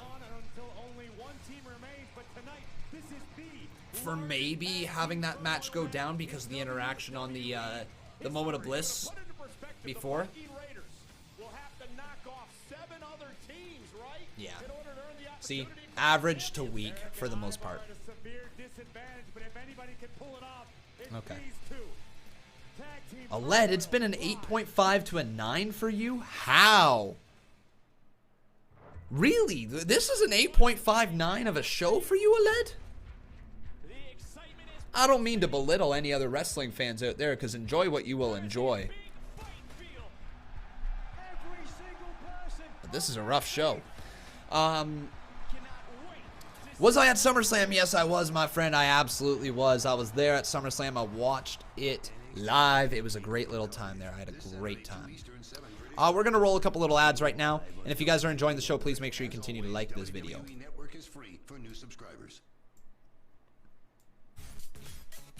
Yeah. I'm having a tough time digesting this show. I really am. Conman, I'm going to be honest to you, but I have no clue how every week the show gets rated friggin' fantastic in your polls. Neither do I. I legitimately don't know how you guys always vote every single week for friggin' fantastic. It baffles me, honestly, every single week. I would expect more so of the good to just okay for most of the shows. Friggin' fantastic should be like one of the best shows you've ever seen. And I don't know how it always gets that, but that is what the polls are. People vote the way they will, right? So Steve Taylor says, I mean, I'm just saying I wouldn't expect a women's champion to lose to a champion who is a champ because she works great with another person. So, and here's what I'm going to say to counter that. Don't put them in a fucking match with each other. It's that simple. Why bury another champion, or why hurt another champion's credibility in order to put over another champion? How about having a champion versus a challenger who is trying to work her way into the women's title contention and she loses? You know what I mean? Like, there is no logic, no sense whatsoever to have to put your champion against another champion to have them lose that quick, that clean. Especially when you're trying to build up the women's tag team division like they have been. And it unravels it, you know?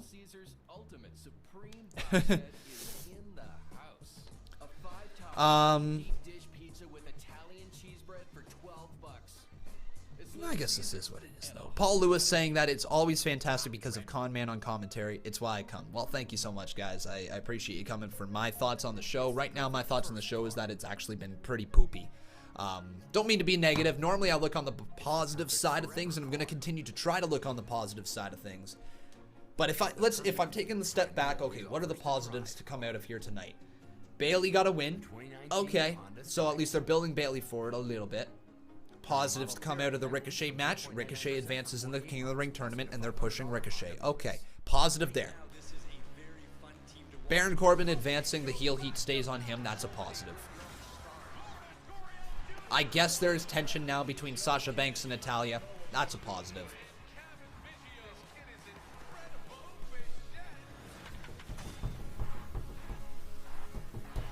I'm having troubles finding any other positives, my friends. That is tough.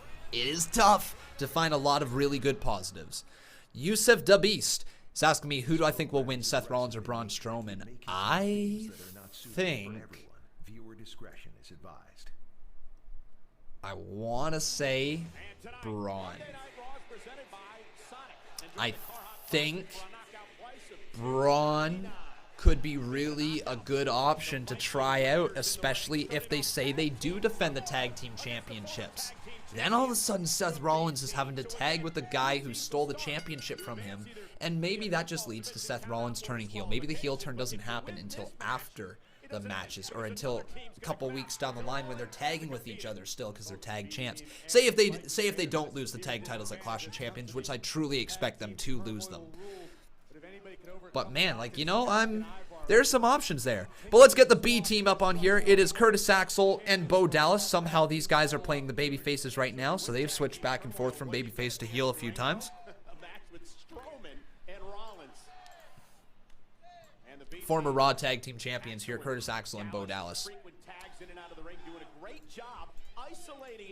And Eric and Ivar are in the ring as well, but this match is probably going to be over before we know it once Ivar gets tagged in. Eric going sent right into there. Oh, but Eric just reversed that, and he is taking the fight now to him. Knee to the midsection there of Bo Dallas, and I think this is going to be the start of the end for the B team. Not even going to make the poll yet, as the knee gets driven into Bo Dallas, sent right back there. Another knee from the Viking Raiders.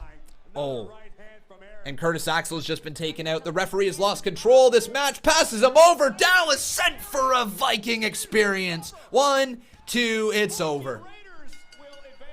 There you go. So B team's out of there. Ooh, the OC here. This is the, you know what? I will say it. This is the Viking Raiders' biggest test to this date right now on the main roster. The OC is here. Gallows and Anderson, the former tag team champions who want to get their titles back, and they got to go through one team to get there. Well, they got to go through a few more, but still, they got to get through these guys, and if they can get through them, they're probably going to win the tournament.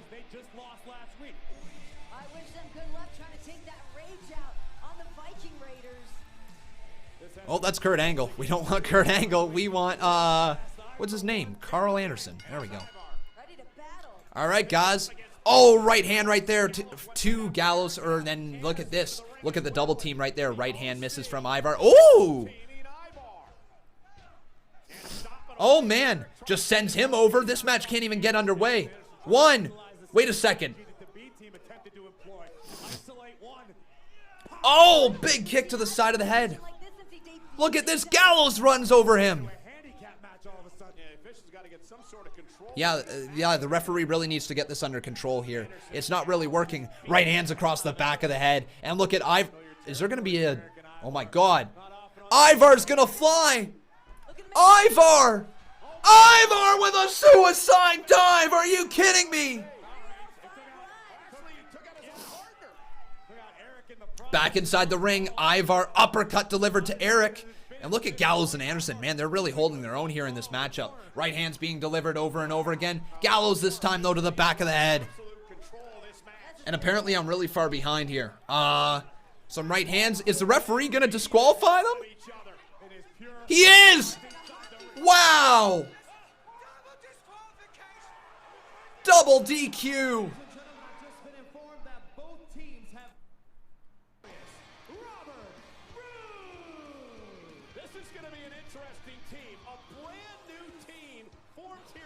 So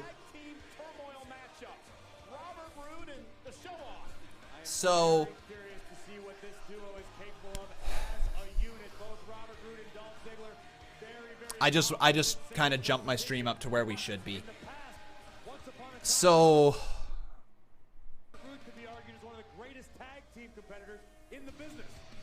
really? Really? Like, that's the way you go with it? A double DQ taking out probably the two most formidable people to take on the Raw Tag Team Champions? That right there is basically WWE telling us that they do not plan on whoever wins this tournament taking the titles off of Strowman and Rollins. That means Strowman and Rollins are probably going to hold on to the titles past Clash of Champions, which, you know, might be playing into the fact that maybe Braun will win this title and Seth is going to still be tagging with him, and then it's going to be Seth staring at the Universal title. I don't know. Stephen Cormer right here saying that double DQ was BS. It was so crap. I don't disagree with you. I truly don't.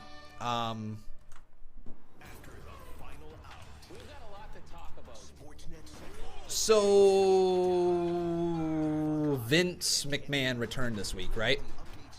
Right? Vince is totally running this show because this is rough. Oh, this has been a bad show. You know what? I'm straight up saying this. This show has sucked. This show has actually sucked. Everybody knows not to drink and drive, but some people still think it's okay to take drugs and... All right, I'm going to do a little bit of plugging right now because I don't even know where to go with this. To determine if drivers are impaired by legal... If you guys enjoy the channel and you enjoy what I bring you every single week and you love watching me and be in pain and rant and lose my mind every single week, then make sure you leave a like on this video. Also making sure you are subscribed to the channel. Everybody, just subscribe, would you? Look at how freaking close we are. Like, we hit it last week, and then of course YouTube does a sub purge. Let's just hit the 114,000 subs, alright? Also, everybody, if you are truly enjoying the show, please consider dropping a donation. Doesn't matter how much or how little. Remember, any little bit is appreciated, and the show cannot run without you guys. So if we all banded together, we all dropped $1, this show would be fine every single time. So thank you guys so much in advance if you happen to consider dropping a dono. Also, you can become a member right here on this channel if you would like to.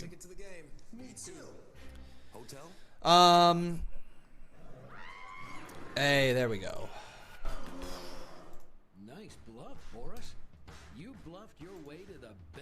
Yeah, I don't know what else to say here tonight, guys. This has been a tough show to watch so far.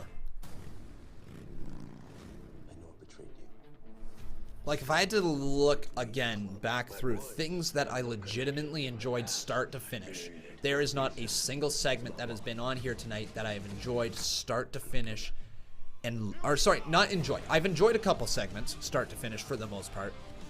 But there hasn't been one single segment where from start to finish I've been like, wow, that was a great segment. That was worth it. That was an awesome, awesome moment. There's nothing like that. Nothing like that here tonight. Just Ricochet losing for the most part. Steve Cormer dropping $2 more. He says, Drew and Ricochet was match of the night. No doubt, absolutely. Without a doubt in my mind, that was match of the night. It was a great match. I just don't like the outcome of McIntyre losing and being eliminated from the tournament. If it was a one-off match, I think I would be closer to being okay with that match than a tournament, because all of a sudden McIntyre just doesn't advance, and it's kind of rough. Thank you so much, Steve, though, for your $2 donation. Let's also roll the $2 dono from Farmer816. He says, I'll be part of the party. Let's rock this. Thank you, dude. The party's not a party until we get a few more people in here, but Farmer, you're helping us get there. Thank you so much, dude, for your support here tonight. We're going to now get Dolph Ziggler up on the screen alongside of Robert Roode, and I'm okay with them trying out this partnership. It's not great, but it means they're probably going to win, and just so that they can do something. And you know what? I'm okay with that. Robert Roode and Dolph Ziggler versus Braun Strowman and Seth Rollins could be decent. Could be real decent. You know who's not decent, though, is the Loser House Party right here. And the two legal members are Lince Dorado and I think Gran Metalik. So it's not even Kalisto. It's not even like their most famous loser luchador. You know what I mean? So let's get them up on the screen. Lince Dorado. Right there, Lince. Gran Metalik, the king of the ropes, is inside the ring. And you know what, Metalik, he is good, okay? Like, and here's the thing. I moan. Oh my God. I moan all the time about the Loser House Party because their gimmick just sucks. The individuals in the ring, the actual superstars in... Whoa. Wow, Roode just saved Ziggler. And now Lince hits a Hurricanrana. Like, yeah, the individual superstars are really, truly fine. They're talented wrestlers. Ziggler from behind, though. Metalik all the way up. Metalik floats over. Oh, into a bomb. Cover. 1, 2. Oh, my. I thought they were about to give the win right there to him. Kick to the midsection from Grand Metalik. Off the ropes again. Oh! Super kick to the back of the head. 2, and Ziggler just beat the Loser House Party. Good. Good, good, good. And now it's the Revival. Now it's Scott Dawson and Dash Wilder. Go hard all day, all night. Let's do this, man. So Dash Wilder. Okay, now we can get these results updated. Yeah, I mean, I don't know what Dolph and Bobby Roode need to do here tonight to get this victory to move on. I was just going to ask Corey, what do they need to do? So yeah, literally just to touch back on the Lucha House Party. All 3 individuals are really, really talented. I just do not like them as a faction. I think it's boring. I think it's crap. I think it's you're just putting them together because they got masks on. What else is their gimmick? They've got masks. They've got a piñata. And yeah, sure, if you watch more 205 Live, sure, I probably would know their characters a little better. But every time they appear on Raw, all I see is them do the same thing. They don't get an entrance. They don't get any personality. They're in the ring just floating around, and then they lose. I still will never, ever, ever forgive them for the Lucha House Party rules. That was one of the dumbest things ever. All right. Match is underway right now as we've got the Revival and Dolph Ziggler. So Scott Dawson is in the ring here to start off. I'll read the dono in just a sec as I am working on updating the results. So let's tab right there. So we had the Viking Raiders defeat the B team. Then we had Viking Raiders draw Revival. Or not Revival, sorry, what are they? The OC? Robert Roode and Bobby, I'm friends with the guy. They both have that. Alright, and then the next one after that we had Dolph Ziggler and Robert Roode defeating. Oh yeah, new member, baby. Woo! Get it. Defeat this party. All right, and now we will get the updated after this match. Thank you guys so much for becoming a member. Oh, nice little stomp right there. And a shot across the side of the head as the Revival are starting to work Dolph Ziggler. Oh my God, Dolph Ziggler's in a lot of trouble. Dolph Ziggler being planted on the knee. Look at this. Leg drop combo. Nicely done. Here we go. 1, 2. Kick out by Dolph Ziggler. And Justin Roberts, you salty mother fudge. I will say this to you. Yes, obviously, I would have to go out and get a real job. Absolutely. Would I do it? Absolutely. Do I do this because I love it? Absolutely. Would I still live stream Monday Night Raw and Tuesday Night SmackDown and NXT and stream whenever I could? Absolutely. Could I put out the amount of content that I do without people donating? No. Because I would have to go out and do all those things. I would have to go out and I would have to get those next jobs and I would have to work those things in order to live life, and I am okay doing that. I've already done that for a good portion of my life. I've done some dirty jobs. I've worked in maintenance. I've worked in cleaning bathrooms, you know. I don't want to go back, but I will if I had to. I think I'm very, very talented at this job. I think I do a good thing, and I like the fact that people allow me to do this thing by supporting the channel with less than a cup of coffee. You know what I mean? It's completely up to them if they wish to donate. I'm so happy people do and they allow me to do this. But at the end of the day, you know, if I had to, I absolutely would, because I have in the past, you know. I'm not afraid to work. I work long hours here. I work probably almost 11 hours every single day here. But I do it because I love it. Does the pay equal exactly the amount of work I put in? No, not even close. I struggle every single month here. But I have a good time doing it, and I love what I get to do. Thank you so much, dude, for the $5 dono. I think that was Jessica Schultz right here. And let's just say this. She says, a little late to the party tonight, but I'm loving this team of Ziggler and Roode. Hope this goes somewhere. I hope it does as well. Thank you so much for your donation. All right. A little late to the party tonight, but I am loving this team of Ziggler and Roode. Hope this goes somewhere.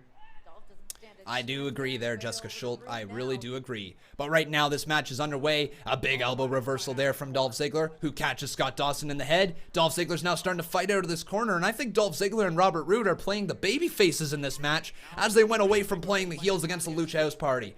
Dolph Ziggler, back elbow reversal there as he catches him and now tags in Robert Roode. And I really hope, super kick reversal Roode. Oh my God, what a combo from the Revival. Oh, Dash Wilder just sent onto the floor. Dolph Ziggler, famouser to Wilder. And that sets up Scott Dawson. What's he going to do? Dawson just got hit. No, he didn't. He lands on his face, does Dolph Ziggler, as Dawson reversed this float over DDT. Brain buster to Ziggler. Oh man, Robert Roode going for the glorious DDT, but this time Scott Dawson's gonna reverse it. So he floats him over. Scott Dawson, oh my God, the big booty from Dash Wilder and Scott Dawson. Sorry, not Dash Wilder. Scott Dawson's booty was on camera. The big old round juicy behind. That big fat booty, the Revival booty was out there, but Robert Roode and Ziggler pick up the win. Oh my God. His full moon was out there. It was out there for the world to see.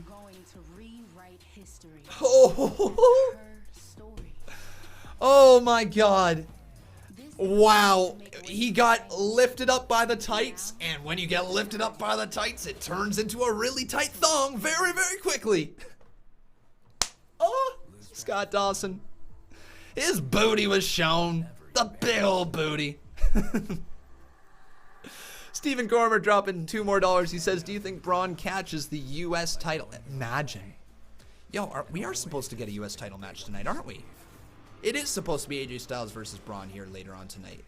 Wow. Con, have you considered WWE Supercard to see new fans come in? I don't know enough about the game, and I don't know if I would be good at it, and I don't know if I would be good at commentating over it. You know what I mean? Like, I just don't know how it would work. I've never truly looked into it. Are people interested in having Supercard content on this channel? We got ourselves a new boss, and I think it's Stephen Comer right there. Let me double check and make sure that we don't get to anybody screwed over for the boss battle. But I think Stephen Comer is the new boss. I see your guys' donos. I'll get to him in just a sec. Oh. Nope, it is still Stephen Comer. Perfect. So, Stephen, thank you so much, my friend. I appreciate your support. And you have become a one-time boss battle champion. Let's get on to the next dono that we have to catch up to. Chris Roderos Vlogs. Roderos. Thank you so much, dude, for your $14 donation. He says, shocked the War Raiders got eliminated quite early into the match. It's an intense matchup already. I know, dude. I'm a little on the shock side as well. I thought they might go all the way, but apparently not. Thank you, dude, for your $14 dono. Here comes the money. Here we go. Money talk. Derek Warren, thank you so much for the kind words as well, my friend. I appreciate it. Shocked War Raiders got eliminated quite early into the match. Intense matchup already. Oh, Stephen Comer as well becoming a member. Thank you very much, man. So now people saying yes to the Supercard. Nah, that game is kind of dead. Yeah, that's all right. Yeah, Supercard content. I would not be interested from Peyton Cash. I'm interested. I'd teach you how to play. I don't know, but the Revival. No, it gets boring. Okay. Yeah. I kind of agree. I don't see myself truly as a Supercard player. Not to knock the game whatsoever. I just personally don't see myself as a Supercard player. Viewer discretion is advised. By the way, everybody, we got ourselves a new boss, Chris Roderos Vlogs Roderos. Thank you, dude. Thank you very much. So we're going to say Chris Roderos. Yeah, Chris Roderos. At this particular juncture, Hawkins and Ryder have got to be considered the favorites considering Dolphin. Roode have already competed twice. So now the match at hand is Kurt Hawkins and Zack Ryder. And imagine if they give the win again to Kurt Hawkins and Zack Ryder instead of going with Dolph and Roode. That would be a WWE move, wouldn't it? Here's the cover two, broken up by Robert Roode. So we got to get Kurt Hawkins up here on the screen.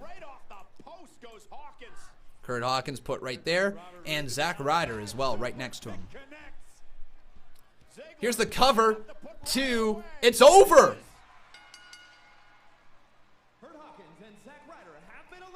Who else is left?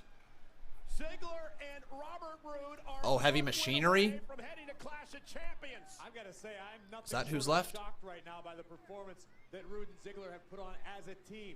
Notice how Dolph is almost still competing as an individual.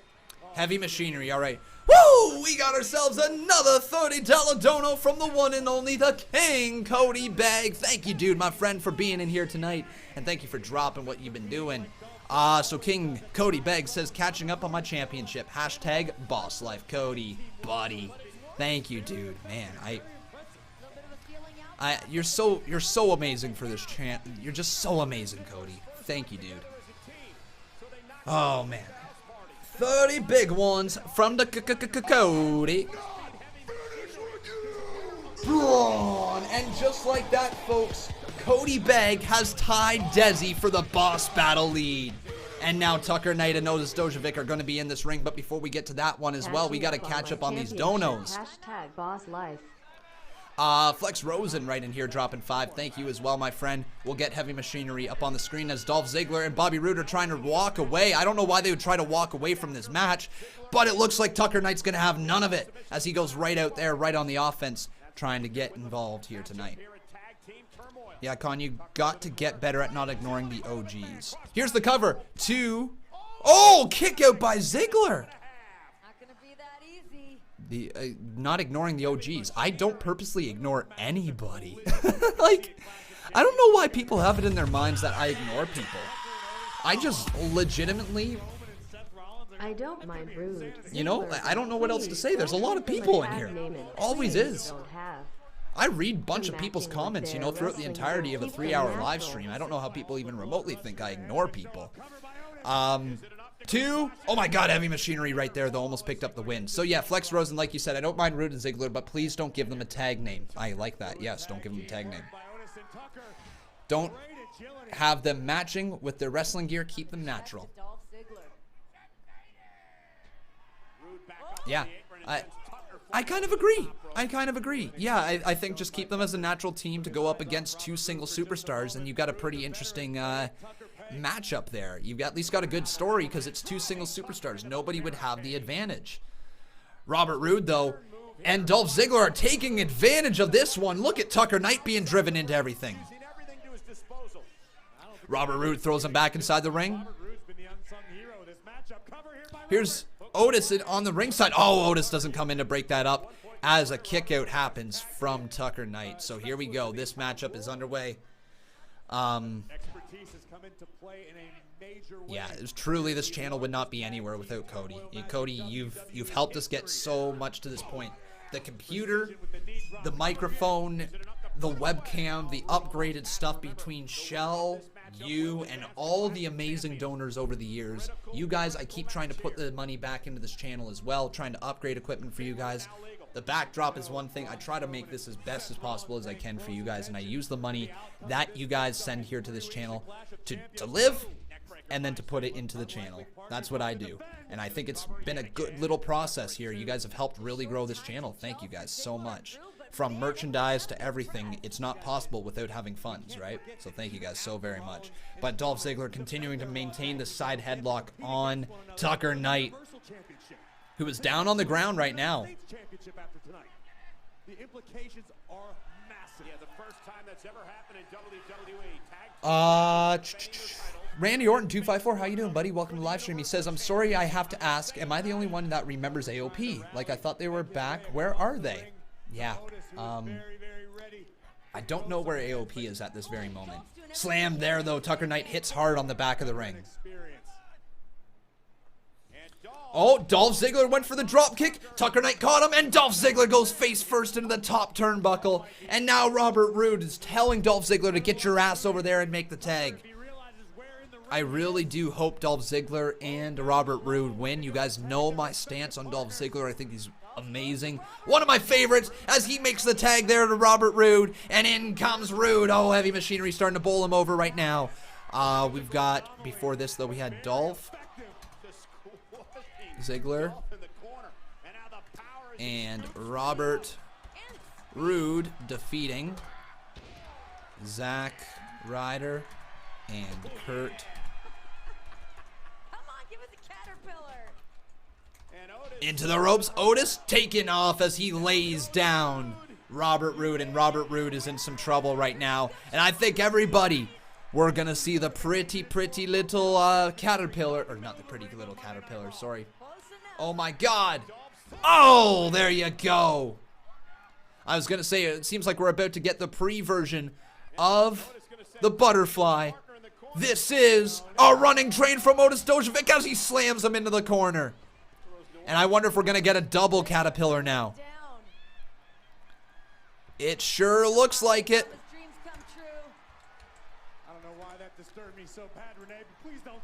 Before the butterfly, there was a caterpillar!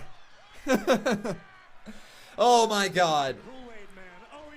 Roll up, Robert Roode to Otis. Otis just got his shoulder up. Holy crap, that was a close kick out. Robert Roode, world's strongest slam. 1, 2. Oh, kick out by Roode. What in the world? This is a great match. This is a fantastic match. Off the ropes, Dolph with a super kick takes him out. And Tucker Knight, zigzag! Right on to Tucker Knight. Who's the legal man? Is it Otis Dojovic? I think it is. Or is it Tucker Knight because he made the tag? Glorious DDT! 1, 2, Roode and Ziggler win.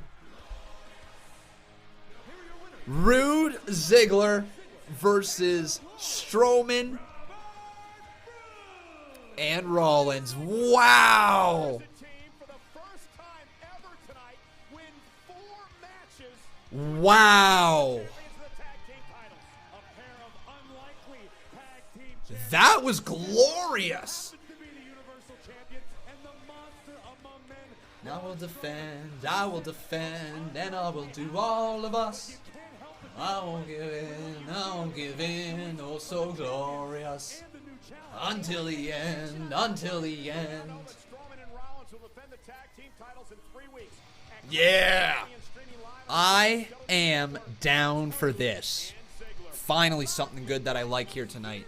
Finally a outcome that I can agree with. Finally, WWE did something memorable here tonight. That was awesome. I would love to see more Heavy Machinery versus Dolph Ziggler and Robert Roode. They put on a great little matchup. All right. Thank you, Dolph Ziggler. Thank you, glorious Bobby Roode. And thank you, all of you, for being in here tonight. If you have not done so, please make sure you leave a like on this video. Also, making sure you are subscribed to the channel. Why they're attacking me. It's one thing. Still got about an hour left in the show here tonight.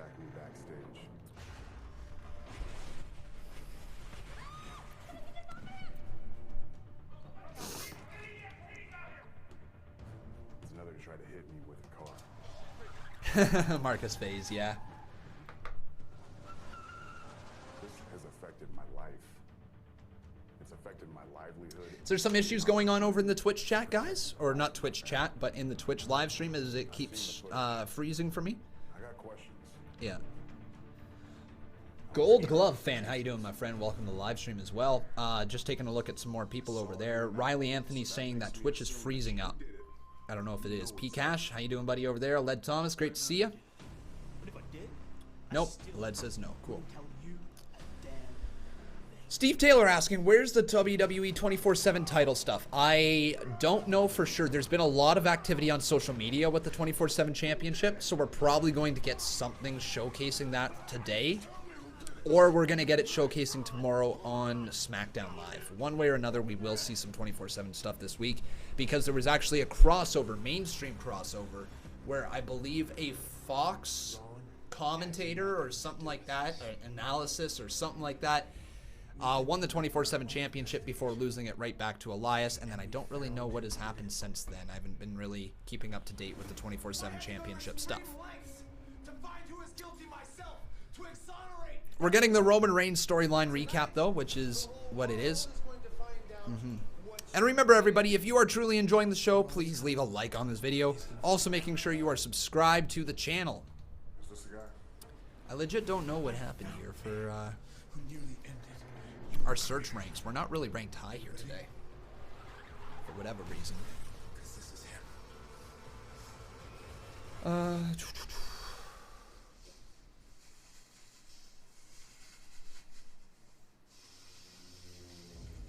Just 1 second, folks.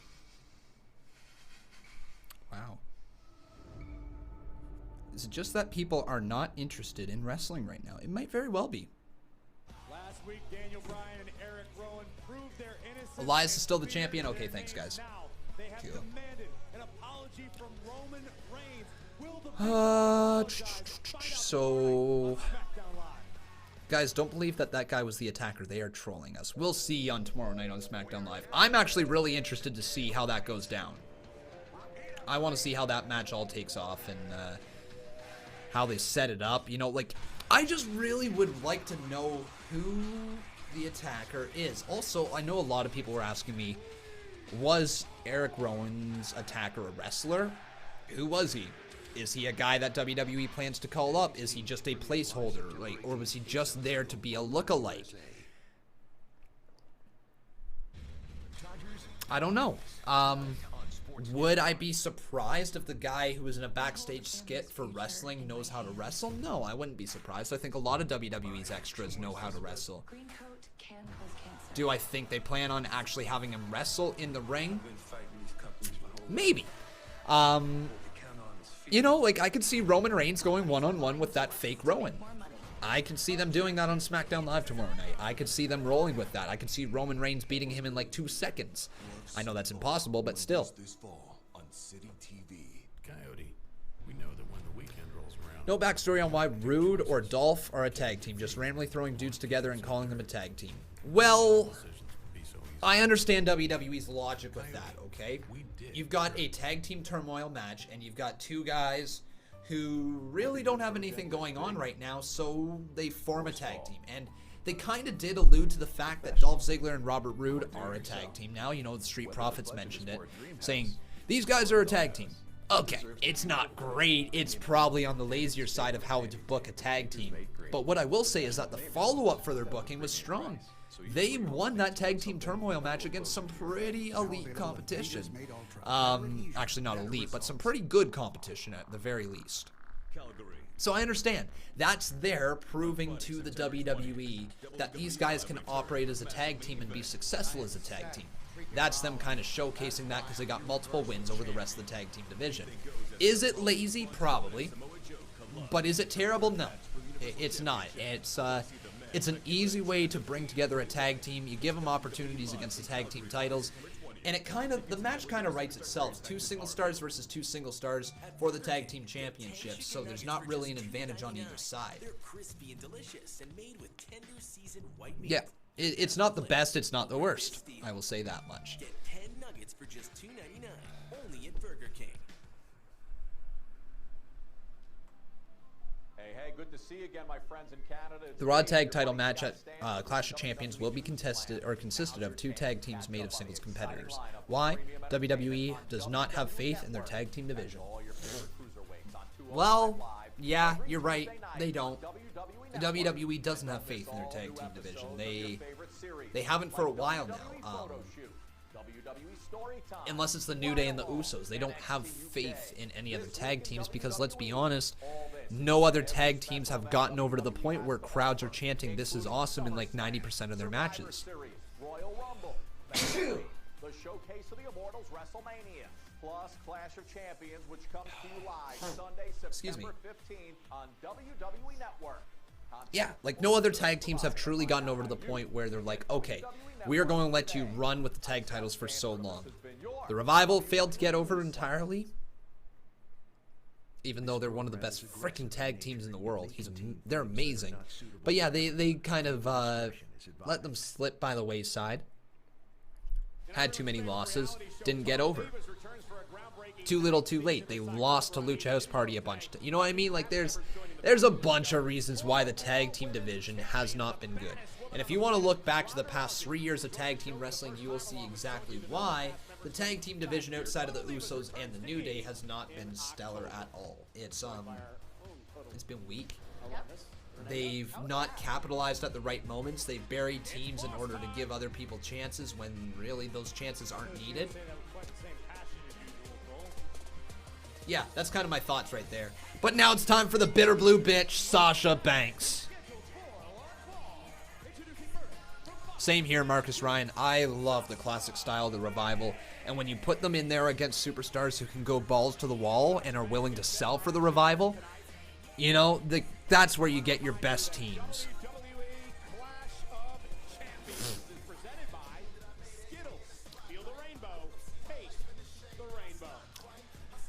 Swisher Sweet saying the show needs to be 2 hours. I never used to think that. I'm getting pissed wasting my night watching. They're on autopilot.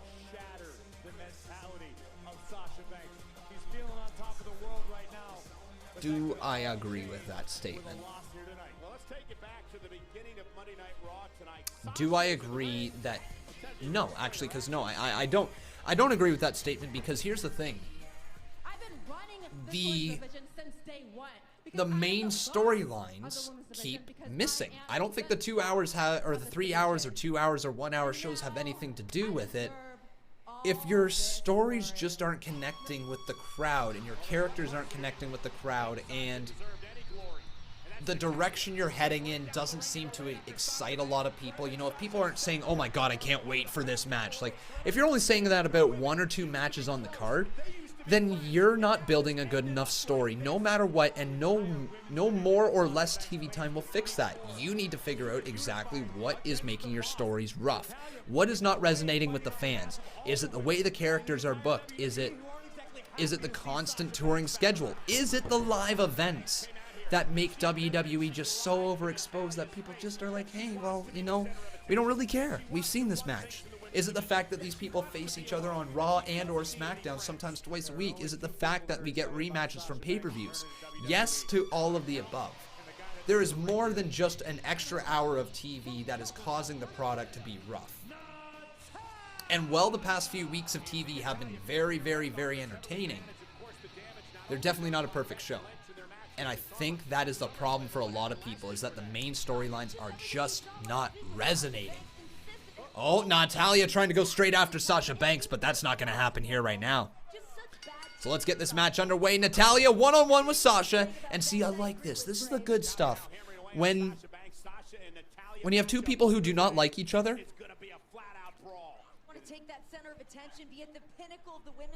where was I going with this? And when two people do not like each other, you got to make sure the match never starts with a collar and elbow tie-up. It needs to be a straight-off runaway, like Natalya did right there on Sasha. It needs to be excruciating pain delivered. Natalya shouldn't even try to win this match. She should just cause damage on the outside of the ring like she is right now. Suplex after suplex after suplex to Sasha Banks. As the referee, take a little look at the referee. His count had begun, but Natalya throws her back inside the ring. These writers don't know how to write for 3 hours, and I do not agree with you on that one either, Swisher Sweet. I don't think it has anything to do with writing for 3 hours. I think it's just straight up that their ideas are put out there, and then they're changed, and then their ideas do not become their ideas anymore. And I think that's a big problem with having one guy that always causes changes and always has to come through him, and there always has to be a filter, because that means that one guy goes in the direction that he thinks. And it doesn't matter what other people say. It doesn't matter what other long-term storylines have been delivered. If it goes through one filter, one single editor, one single person, Vincent Kennedy McMahon, the storylines will always have their own Vincent spin on it, and whether that's good or bad is up for debate. But that is the issue. It is the one solid person at the helm making the decisions for the storylines that morph it into something different than what was written. I truly believe that. I don't think any single person out there could be the person running the storylines. You know what I mean? Like, wow, Sasha just throws Natalya into the chair.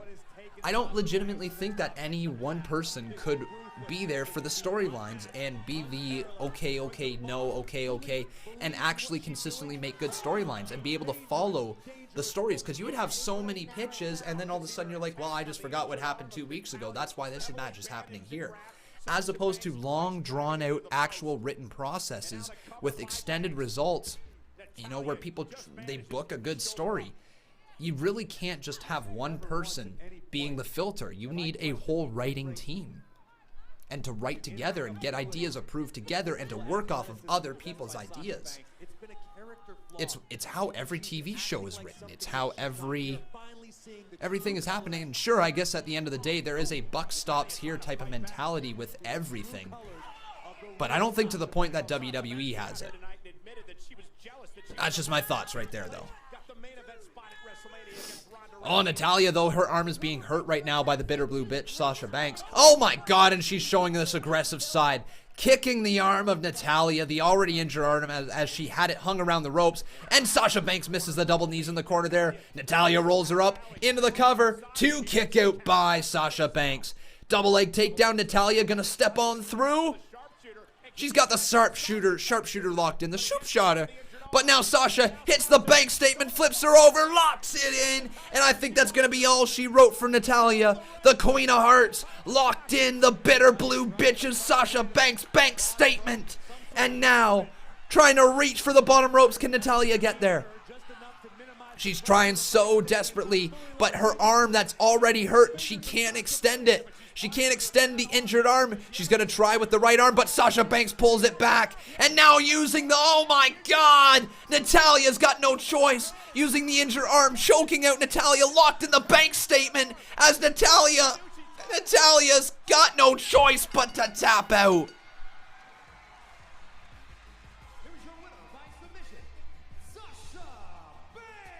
Wow.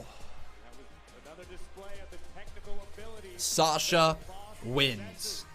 Modifying her own bank statement submission, turning it into almost a sleeper sort of effect. It seems like all that time away from WWE, the 4 months away, her excursions around the world, digging deep into her soul, got a That's good. That's the right call. Now is Sasha going to go back and attack Natalya? Nope, she leaves the ring. Oh, hang on. Sasha's changing her mind, and Sasha's back inside the ring, and now Natalya's gonna be put right back into it. Oh my God, wrenching on it again. The bank statement's locked in. And she's trying to goat out Becky Lynch. She's trying to goat out Becky. Is Becky gonna make the save here again this week? Oh my God, look at the maniacal smile across the face of Sasha. She going back for more? No. She leaves again. This woman has accomplished so much in her career. You're right. She is indeed one of the leaders of this women's evolution. And now to stoop to this level. And Sasha Banks. I like how mad Cole is getting. You know what? In a way, guys, that is really, really, really good storytelling by Michael Cole. Because Michael Cole used to scream at the top of the lungs, "It's boss time!" Right? And he used to say that every single week. He used to talk up how good Sasha Banks is, you know, all that great stuff. And now that she has turned heel, now that she has started taking cheap shots, now that she has started, you know, going in this other direction, Michael Cole hates her. And he is really letting her have it on commentary because of course he should. He has rooted for her entire career. Good little storytelling part there from Michael Cole, and that's why he's so much better than people give him credit for. Here we go. AJ Styles. AJ, last week on Raw, Gallows and Anderson caused you to lose by disqualification to Braun Strowman, hereby granting Braun a rematch tonight. What are your thoughts on that? Kayla, this is a bunch of bull. You see, Gallows and Anderson were totally screwed out of the tag team turmoil tonight. Everybody knows that. And no one believes that I can defend the United States Championship against Braun Strowman. What? Well, you don't think I can thrive without Gallows and Anderson in my corner? Well, maybe you forgot how phenomenal I am. Braun Strowman intimidates everybody he's in the ring with. Everyone. Everyone except for me. And he thinks he's going to walk out of Clash of Champions with all the gold? Well, how's he going to do that? Because he's not going to get his hands on my United States Championship. Not tonight or any other night. In fact, when I beat Braun tonight, I'm going to give him what he deserves.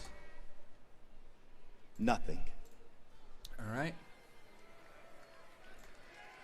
U.S. title match later on tonight, but coming up next in a match presented by Sonic. Enjoy the Carhop Classic for a knockout price of $2. We're going to get Cedric Alexander versus Cesaro next. Are you kidding? Take one, action! Cedric Alexander versus Cesaro next. Okay. So, I see what they're doing here. They are taking Cedric Alexander, who is advanced in the King of the Ring tournament, and they're putting him up against another first round of person, but who got eliminated in Cesaro.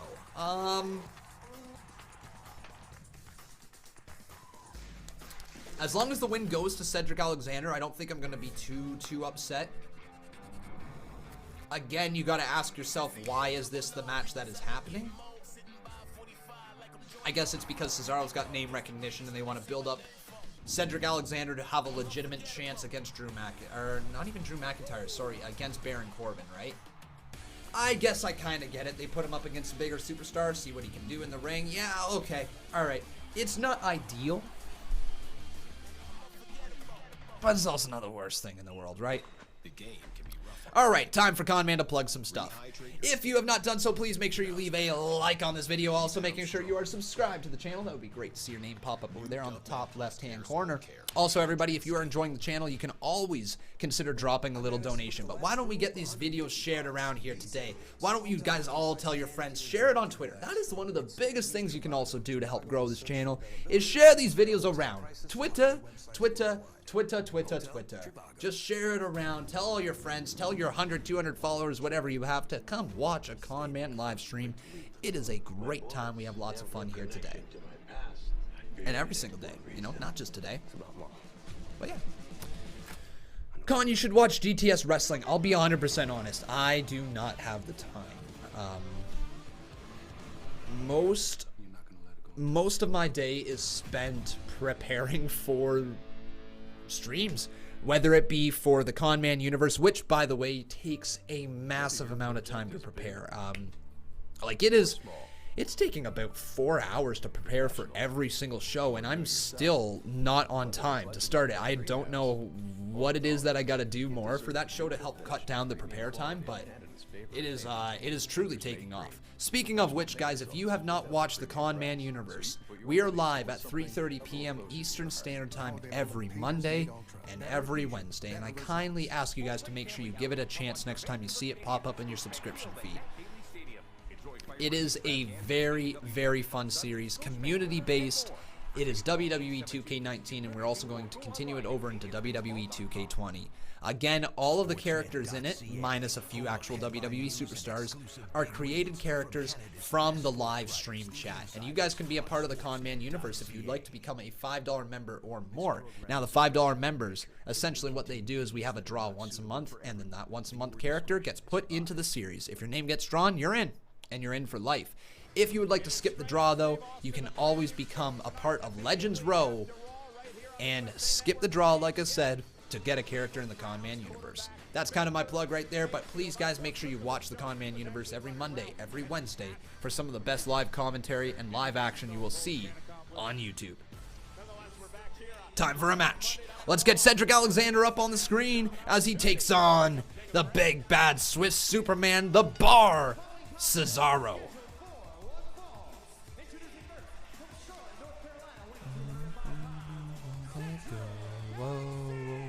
Whoa.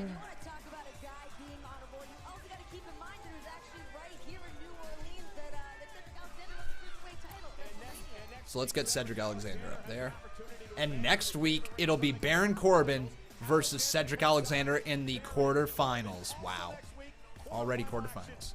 What about members lower than $5? No. Members lower than $5 do not. So members lower than the main event tier, which is the middle tier that we have available. Members who are just the $2 donos, then you don't get access to the draw. That's kind of the perk for the $5 ones. Yep. All right.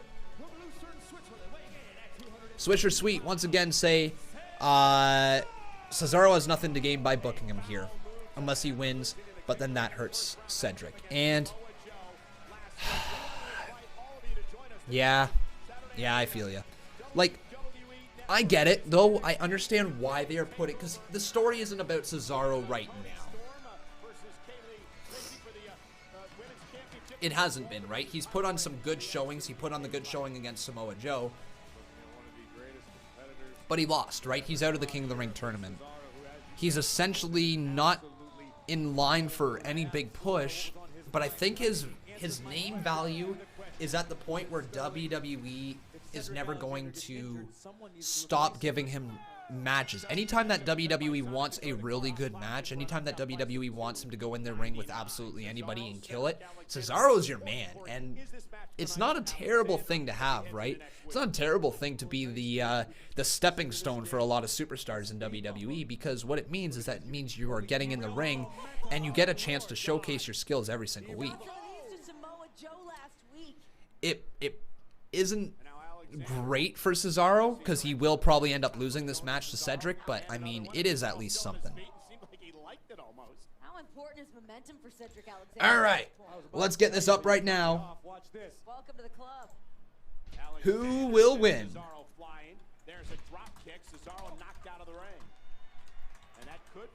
Is it going to be Cedric Alexander? Oh, Cedric's going to fly. Oh, oh my God. What an uppercut from Cesaro. I almost said Cedric Alexander there, but to Cedric Alexander. Cesaro just about took his head off. Man, Cesaro's uppercuts are truly something unique. And it goes to show just how damn good Cesaro still is. Like, there's barely ever a bad match put on by Cesaro.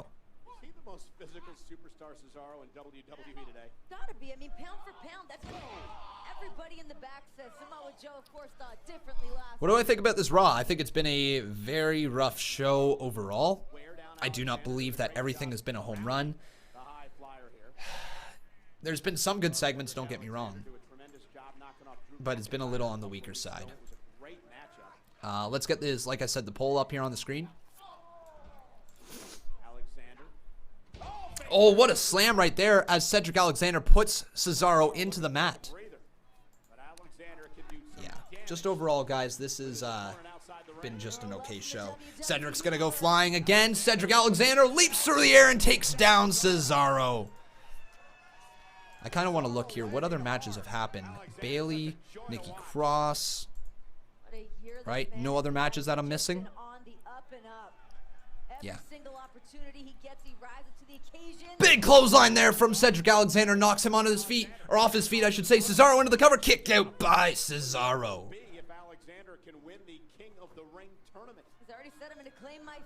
Yeah, I mean, this is already a decent match right here. He's looking for the lumbar check potentially. Uppercut delivered from Cesaro to Cedric Alexander.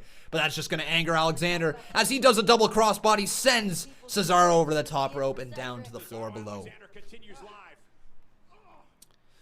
Con, besides the Universal title, do you think any new champions will be crowned at Clash of Champions? Let's think. Every title is defended. Yes, my love. Intercontinental, no. US title is an interesting one because I don't know where they're going with that. Because, like, Braun could very well win the US title tonight, and then all of a sudden Braun will be defending it 2 times, and Seth will be defending 2. You know what? Oh my God, they're totally going that way, aren't they? The most luxurious vehicle in its class. Oh my goodness, they're totally going that way. I can see it right now. Whatever that is. Get up to 15% off MSRP for up to 10,600. I can see it right now. They are literally going that way. They're going to go U.S. title on Braun Strowman.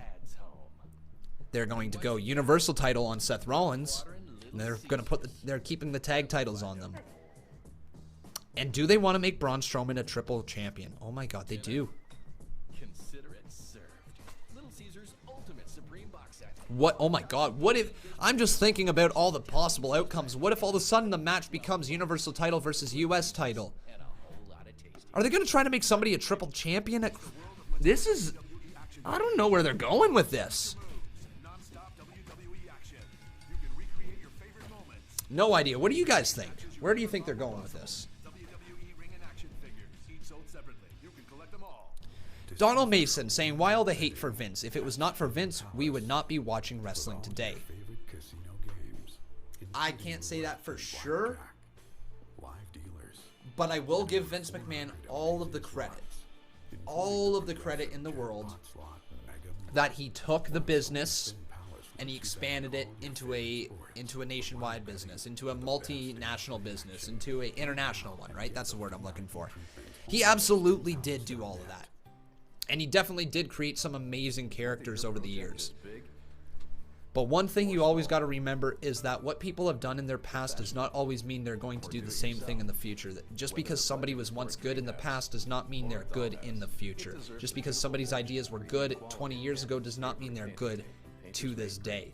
That goes with absolutely everything. It goes with politics, it goes with wrestling, it goes with hockey, it goes with football, it goes with figure skating if you wanted to go that far. It could go literally anything. It's how the minds work, it's how they develop, you know, and generations ago, the ideas that Vince McMahon was pitching would have worked. But he has failed to adapt with the times as he's moved forward. He's made his business move forward in a very strong direction, don't get me wrong. He has made the company more profitable. Actually, maybe I can't say profitable. He has made the company more money than in recent times, for sure. It is probably the most profitable the company's ever been with the Saudi Arabia deals and everything. But has he got a grip on his audience? Does he have his finger on the pulse of what the audience wants anymore? No, it's way off there. It's on his own pulse. It's what Vince McMahon wants. It's what he wants to do. It doesn't matter what other people are thinking, you know? That's just kind of the reason for the Vince McMahon hate. Also, we got to say this, and it's totally true. Vince McMahon is just a scapegoat for WWE. He is an easy target because he is the owner of the company. Gary Bettman is an easy target because he is like the guy who runs the NHL. Same with, you know, NFL. Same with everything. Donald Trump's an easy target because he's at the helm of the United States. You know what I mean? There's always these scapegoats out there, and it's not always down to one person, right? There's some stuff surrounding them. But at the end of the day, that scapegoat is taking the blame because they are the ones who hold the most responsibility. If Vince McMahon is going to have every single story run through him, then he is responsible for every single story and their outcome. The wrestlers are responsible for the wrestling. Vince McMahon has to give them a good story. So that is kind of like my look at it. Cedric Alexander, though, oh my God, trying for a big move there. Oh my God, he got him! Wow, he got him! Cedric, how'd he do that one? 2 kick out there by Cesaro. And Baron Corbin looking on, the man that he faces next week. Honestly, yeah, Braun being a triple champion is highly possible. I would agree with that. Corbin earlier tonight successful in his first round matchup, a victory over the Miz. To answer somebody's question though in the past though, what championships are going to change hands at Clash of Champions? Oh, Alexander's knee is hurt. Alexander's knee is hurt. Oh, that's not good. Cedric climbing slowly up. Oh, Cesaro takes advantage. Not a smart move. He's got to worry about the rest of the tournament, King of the Ring.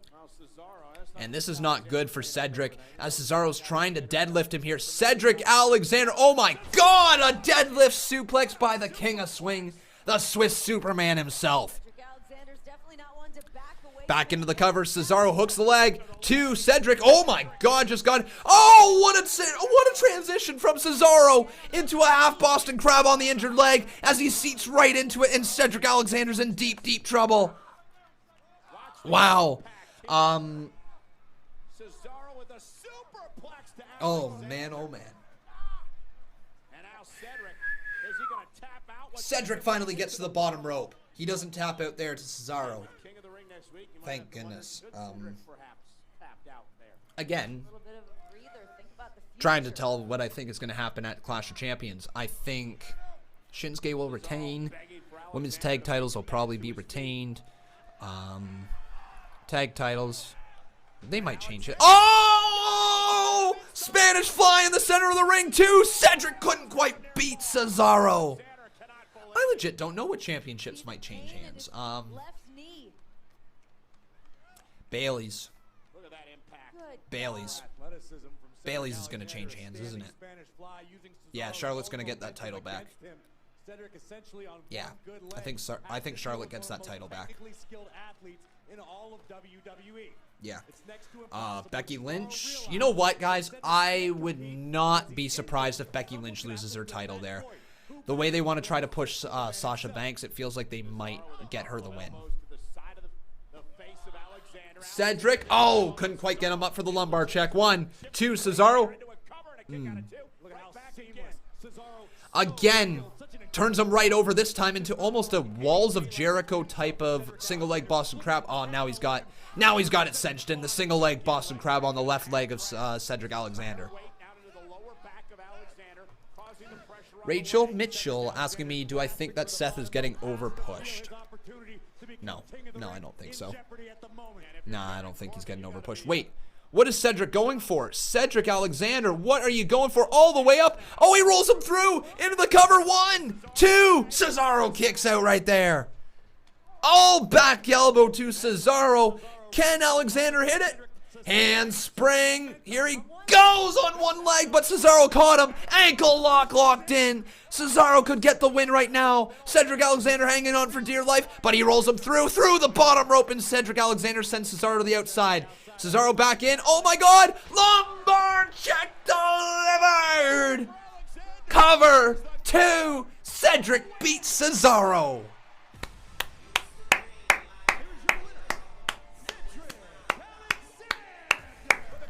Wow. Great little matchup. Great little match. Whew.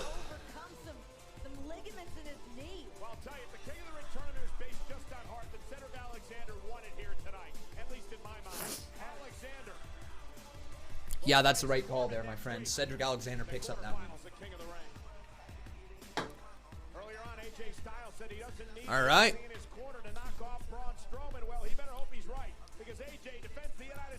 U.S. title rematch here tonight.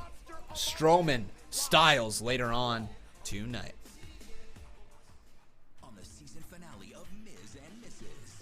Let's take a little read of some Twitter comments right now. So if you guys will go over to twitter.com/Conman167, I will answer some tweets throughout this commercial break. So guys, make sure you head on over there.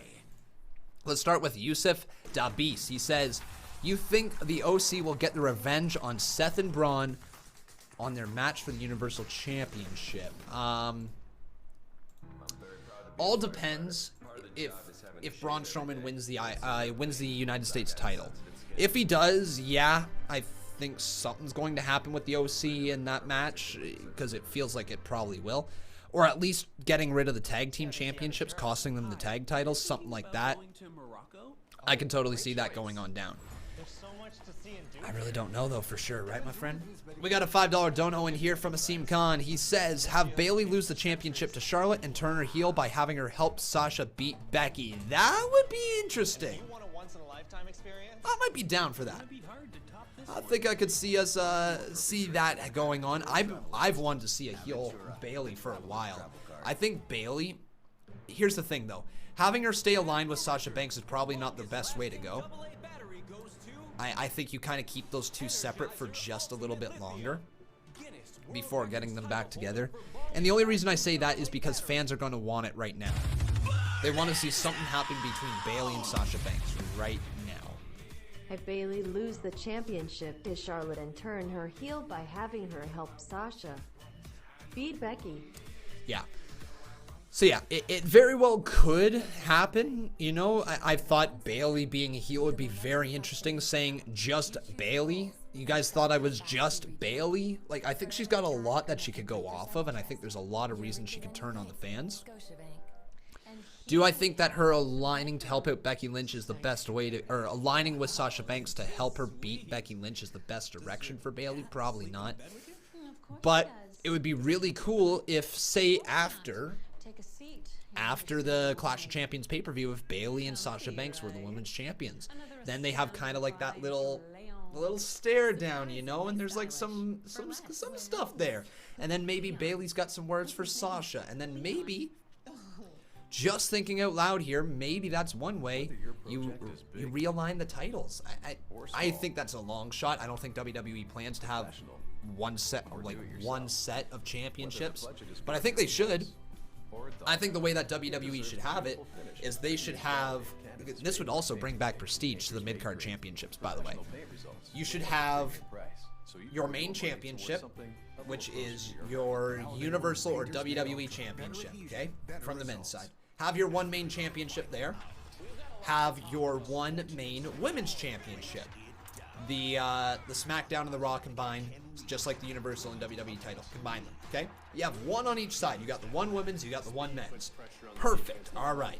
Now, we start looking at the mid-card. How do we up the mid-card? Well, that's where you look at potentially more in the women's division, but I would start out with the tag team championships. So that way you have, in the women's side, the women's tag team championships and one main championship, and then maybe down the line, you introduce some sort of mid-card title.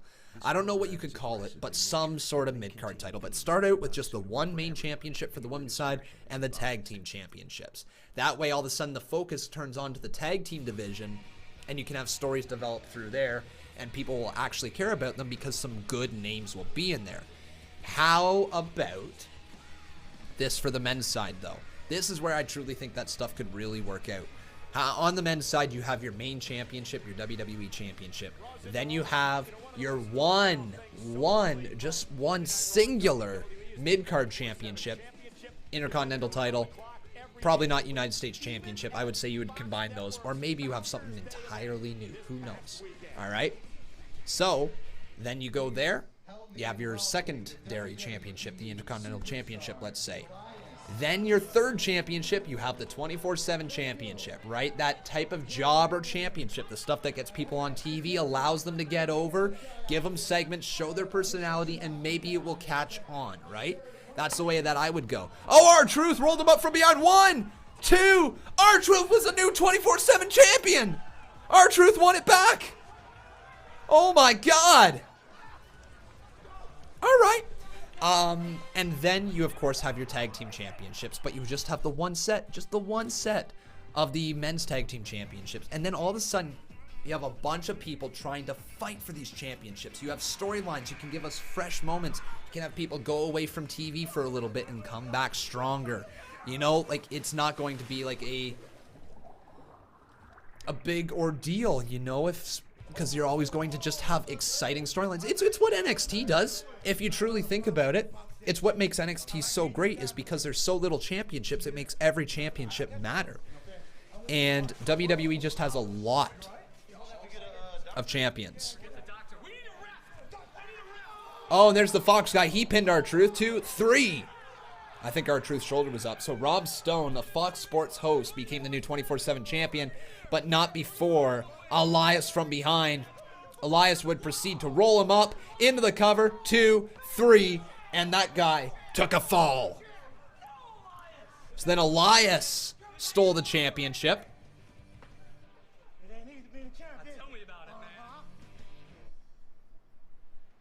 Wow. An exciting weekend for the 24/7 championship, and an exciting night for my guests at this time, who are heading to Clash of Champions to face Braun Strowman and Seth Rollins. Please welcome Dolph Ziggler and Robert Roode. How we doing? Sarah? Dolph, Robert, how did this team happen? Well, you know, backstage with WWE superstars, I don't trust Here's your any of them, explanation. but every once Here in we a go. while, you see another superstar who has that extra twinkle in their eye, and you know they want it just a little bit more than everybody else, and you gravitate toward them, and you know that together you would be unstoppable. Now, Seth and Braun randomly teaming up and becoming the tag team champions, that's fantastic. But at Clash of Champions, not only will they be defending those titles, they'll be going one-on-one for the Universal title against each other. And you know that match is going on before ours because you're looking at the cream of the crop right here. You're looking at the best of the best. You're looking at the real main eventers in WWE, baby. You see, when this opportunity arose, both Dolph and I realized that there was nobody better to team up with than each other. Now, even though you're both in-ring competitors and incredible at that, your chemistry tonight is like you've been teaming for years. Well, what can you say, Sarah? I mean, when you got it, you got it. When you're hot, baby. You see, this team didn't come together on a whim. This is destiny. Not only are we the most talented, most athletic, best-looking tag team in all of WWE, at Clash of Champions, we're going to become the next Raw Tag Team Champions. And it will be absolutely glorious. Nice. Nice. Montez Ford. We want Ladies and gentlemen, tonight, Monday Night Raw has been lit. Dolph Ziggler and Robert Roode have single-handedly changed the game by earning themselves a title opportunity at Clash of Champions against the Raw Tag Team Champions, Seth Rollins and Braun Strowman. Duly note, this is the same exact night that Seth Rollins and Braun Strowman go one-on-one for the Universal title. Dawkins, is it possible for these young men to hold it together? Dawkins? Dawkins! All right. Yeah. Focus! Man, I am focused. I'm focused on the after party at Bourbon Street, fam. Oh, no. Oh, yeah. I got my Mardi Gras mask right here. Got my eyes wide shut on. Stole the best from Baron. About to go make me a voodoo doll. You know what I'm saying? Yeah. Okay, that's good. Oh, yeah. Before you get to your action on Bourbon Street, just remember, we got a main event that's bigger than the Big Easy. We got Braun Strowman against the United States champion, AJ Styles. Who do you have for that phenomenal Raw main event? Oh, that's easy, Taz. I got. Whoa. Oh, Strowman.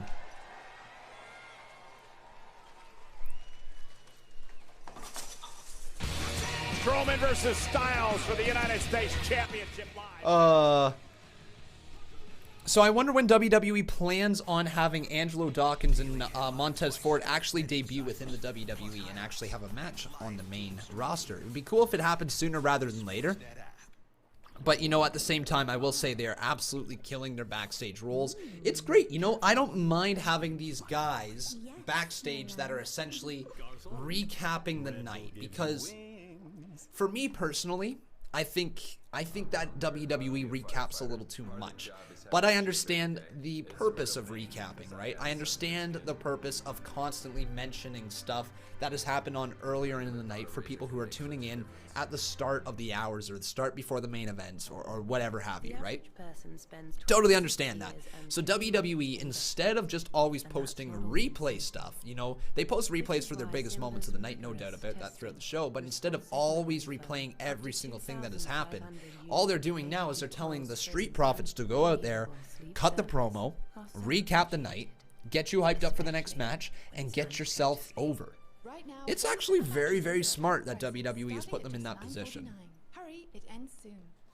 It's amazing to think that Christian Vega asking, Con, is every member's name there or just some of them? All the $5 or higher names are right there on the screen, okay? Not absolutely every single person's name, just the $5 or higher. So that is going to be added to the perks list. This is literally something I came up with 5 minutes before the stream. Not came up with, but implemented. I literally made this work just 5 minutes before the stream. So, yeah. But yeah, to get your name on the screen there, guys, you got to become a main eventer supporter or become a part of Legends RAW. I was going to do it exclusively for Legends RAW, but then I decided, you know what, let's do it to the main eventers as well, right? Got to give you guys a little extra perks for being a $5 supporter. So yeah, there we go. I think the results tab is all up to date as well. And then our main event consists of Braun Strowman versus AJ Styles for the United States Championship. Very, very interesting times ahead. But guys, if you have not done so, once again, make sure you leave a like on this video. Also making sure you are subscribed to the channel. And if you guys would like to really support this channel, you can always drop a little donation or become a member. Xavier Howe's really wanting me to wrestle Grimm. Well, I don't really know too much about Grimm. Yeah, to kind of actually answer something that was going on earlier, I don't just have a lot of time to watch YouTube videos anymore. You know, I really don't. And to be perfectly honest, a lot of the time that I spend on YouTube, let's say if I do have a half hour or 45 minutes to kill on YouTube, I usually don't watch wrestling videos. I used to all the time before I started this channel, but now it's almost like I don't want to listen to other channels because I believe, and this could be viewed as arrogance or it could be viewed as smart, you know, depending on what you say. But I don't really listen to a lot of other channels. I don't watch a lot of other wrestling channels simply because I don't want them or their ideas to enter my brain and for me to be on stream and take credit for them. And I don't think I would purposely.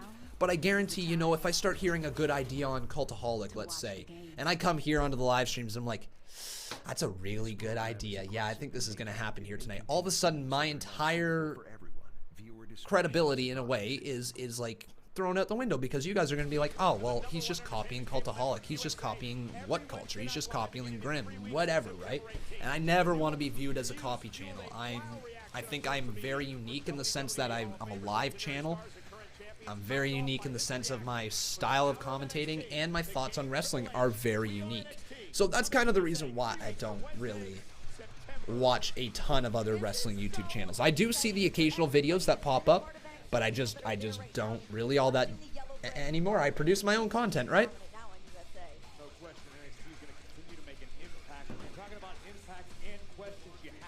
So let's see what's next here. Oh, I see the chat. What's gonna happen?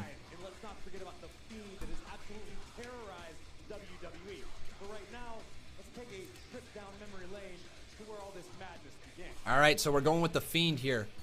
Firefly Funhouse. And this is a friendship that'll never, ever end.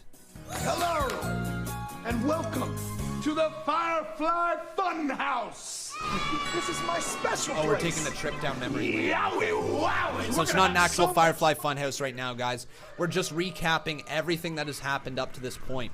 Which, by the way, you can go on YouTube into my reaction highlights playlist and watch literally every one of my reactions to the Firefly Funhouse so far. I have reacted and uploaded every single one of them. You to some very special friends that I met along the way. Hey, just keep it down when I'm trying to give you rest. Go to sleep, you old hag. And I want you all to join us here, where the fun never has to end. Yowie wowie. I remember when they first showed Bray Wyatt and him in the Fiend, and the Fiend's what was it? The Fiend's like debut on TV was like insane. Yeah. You want to see my secret? Man, that reveal of the Fiend was unreal.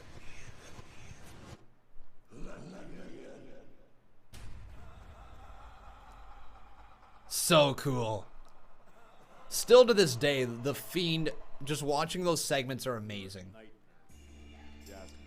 Do not forget about the Fiend. He can strike at any time. But here we go, guys. Oh, Colton Starman asking me a good question. Will I be doing a top 5 or top 10 program? I'd like to. I'd like to. I'd like to get back into doing them. They take a lot of effort. No doubt about that, which I don't mind putting the effort into it. No doubt in my mind.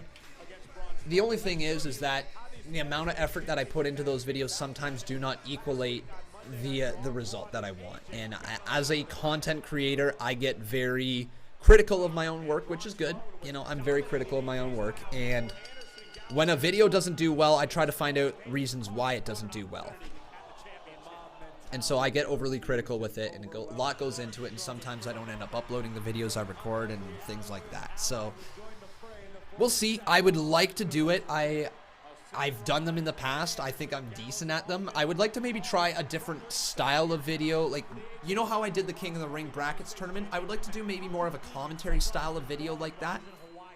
And less top 10-ish, if that makes sense. Like a Reasons Why series or whatever, what have you. Just random stuff in wrestling. Like, I gotta really dive in to think about what can make my content unique. There's top 10s out there, there's top 5s out there all the time. You know, there's always those things been done. How can I make my videos different? What could I do differently in order to produce those type of videos for you? And I'm having a really tough time coming up with the ideas. The King of the Ring tournament one was absolutely an original idea, but that can't really be morphed into a series. Yeah, a lot have been done already, Colton. You're absolutely right. You're absolutely right. But now it's main event time. It is time for Braun Strowman versus AJ Styles. So Braun versus AJ.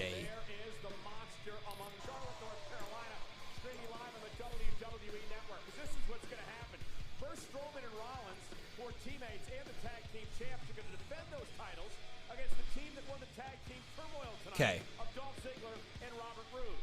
No matter what happens in that match, we are now going to have a Universal Championship Gotcha. match where the tag team champions are going to have to battle each other for the Universal title. Rollins versus Wow. Strowman. All right, so I just heard the explanation there from Michael Cole. I'm going to flex it on to you guys. I don't know why I just said flex it on, but I did. Maybe, M-Doug. Maybe. That's not a terrible idea. That week. That's not a terrible idea. The Wednesday Night Wars. I don't know, something like that. But what Michael Cole just said is that Braun Strowman and Seth Rollins are going to defend their tag team titles against Robert Roode and Dolph Ziggler, and then no matter what the outcome is of that match, they will then face each other for the Universal title later on in the night. Possibly a fantasy booking series where you take a match from an upcoming show, pay-per-view, and say how you'd book it. Just throwing an idea out there for you. Thanks, man. It's not the worst idea for sure. Fantasy booking is tough because the thing with fantasy booking is it's good for views right away, not good for long-term accumulating views. And I'm trying to find a series that is going to do both for me. Stuff that's going to bring in new subscribers on a daily basis, no matter when the video is kind of uploaded. That's why What Culture, that's why Cultaholic do so well for themselves, because they have that base of videos, that catalog of videos that people can literally search for anytime and watch. And then they become fans of the channel, and then that's really how it all goes down. But let's pass this on over to Twitter, guys. I want to hear from you. Who do you guys think is going to win this match? Will it be Braun Strowman? Oh my God, Braun's going all the way around the ring. Braun, like a freight train, just bowls over AJ Styles. Remember just how hot Braun Strowman was a few years ago? He can very well get that hot again, and he could be rising up to a main event championship. And I would not be surprised if this is the story that gets him that title. AJ Styles with a forearm to the face there of Braun Strowman, and Styles is looking for the phenomenal forearm already. Oh, he got caught though. He got caught and planted into the ground with a choke slam. Here's the cover. 1, 2, AJ. Oh. Oh my God, I thought we just had a new US champ. Oh my God, I thought we just got a new US champ, but AJ Styles' foot was on the bottom rope. That was an amazing camera angle. Could not see AJ Styles' foot go on the bottom rope, and I saw the hand coming down for 3, and I thought it was all over. All right. First commercial break, so that means when we come on back, the 10 minutes is going to be there. Thanks, OLED, buddy. I appreciate it. That's awesome. Thanks for supporting the channel right there today, OLED Thomas. Now, reminder, everybody, there is a way that you can support this channel. I know I push this a lot. I see the $5 dono. Thank you so much, dude. I'll get to that in just a second. If you would like to support this channel and you do not wish to donate, let's say you don't wish to donate, you can download the game Golf Clash, okay? Golf Clash is awesome. They have been supporting this channel with some sponsorships through Onyx. All you guys need to do, though, is click on that link right there, that onyx.tv link, and click on over, download the game, play a couple games, and Conman, the channel, I should say, gets a few extra dollars. So you can literally just support the channel just by playing a video game. Download it, please, everybody. Again, that is Golf Clash. It requires a Twitch account to log in. So when you've downloaded that app, and when you've downloaded it, and when you've signed into Twitch, make sure you head on over to the Twitch account that we've got as well, twitch.tv/Conman167, and follow us over there. You can recreate your favorite moments or create dream matches you never thought were possible. WWE ring and action figures, each sold separately. You can collect them all. You could make a vid on pay-per-view predictions instead of stating your predictions on the pre-show. Just an idea. And again, I totally understand the want for that, right? I totally understand the idea for those like that one. But again, that does not equal views long term. I am trying to find out ways to equal views long term. Stuff that is going to allow this channel to take the next step. Predictions videos, all that are fine for day of or for the weekend coming up, but they don't accumulate views long term, right? They don't bring in subscribers long term. That's what I am trying to find my niche, what the niche can be for the extra stuff.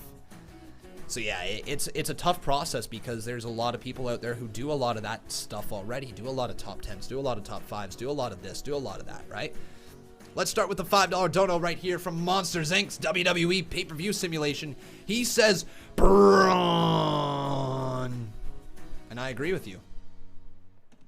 Braun is right. Let me do this right now, dude. Let's hear lovely Barbara read out Braun. I actually want to hear Barbara read out the Braun thing. Here we go. $5 right there. Boom, boom. Let's hear it.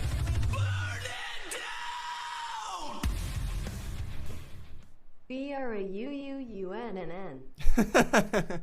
B-R-A-U-N-N-N-N. Thank you so much, dude, for your donation. We got Chris Roderos, Vlogs Roderos. How you doing, Chris? Thanks again for the $14 dono. He says, I'm kind of thinking that Braun will win and Seth comes out to congratulate him and we see a heel turn from either of them. I hope, because tonight could use a heel turn. It could use something to beef up the storyline a little bit more. And a heel turn would certainly add that to it. No doubt about it.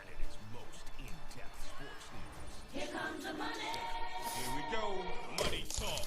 Here comes the money.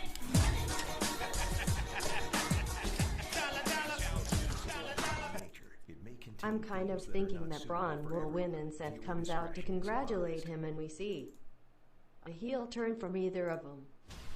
Maybe. But folks, just like that, we've got ourselves a new boss, and Monsters Inc. is back on top of being a boss. A first-time boss battle champ. Monsters, thank you so much, my friend. What happens next on SmackDown Live tomorrow night? Welcome to the channel. Central, only on USA. Yeah, the show's just been mess so far here tonight.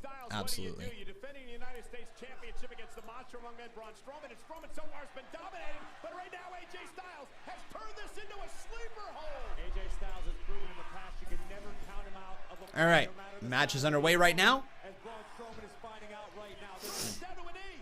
There's no Oh man, sleeper hold is locked in here on Braun Strowman. Remember though, guys, head on over to twitter.com/Conman167 and vote in the poll. Also making sure you are subscribed to this channel, turning those notifications on. Braun Strowman, though, has AJ Styles back up, and then he drops him back into the corner turnbuckle as now Braun Strowman is able to get up to his feet. That sleeper hold almost put him out there, but he misses the big boot in the corner as AJ Styles rolls out of the way, and oh, man! This is why AJ Styles is phenomenal. He just went with the chop block, knocking down the big behemoth of a man known as Braun Strowman. an opening of any sort. That's exactly what Styles just found. How do you take the power away from Strowman? You take out his base. Take out his Con, everyone the Fiend has attacked, he had a reason behind it. I love that. You know, like, here's the thing. Oh, what a forearm to the back of the head of Strowman. Here's the thing, man. He's, At the moment on his back, Braun Strowman is not nearly as how can I word this? powerful as he usually is. The monster How can I word this? It's good storytelling, right? It's amazing what happens with good story. WWE should just take a look at that just for a second. They have told a good, consistent storyline, and the Fiend is like the biggest superstar in the WWE. They made an attraction with the Fiend, and I know it's because he's so out there and it's so different and everything.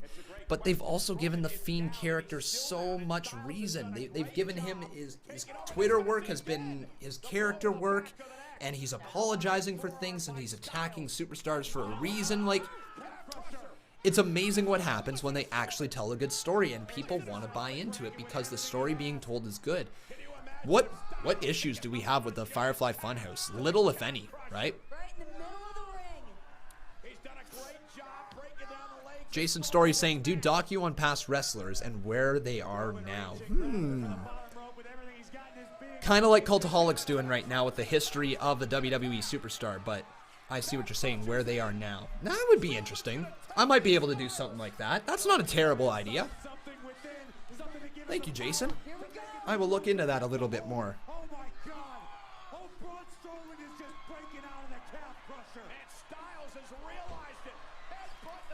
And now, Braun Strowman gets out of that 2 kick out by AJ Styles, just staying alive. The damage has been done to the leg. Some damage has been done, but what we just witnessed was superhuman. Has anybody ever just straight up powered out of AJ Styles' calf crusher? Focus on the match, buddy. Oh, okay. Will do. So Braun Strowman and AJ Styles are down in the center of the ring. Focused enough for you? No, I'm watching it, my friends. It's a good match.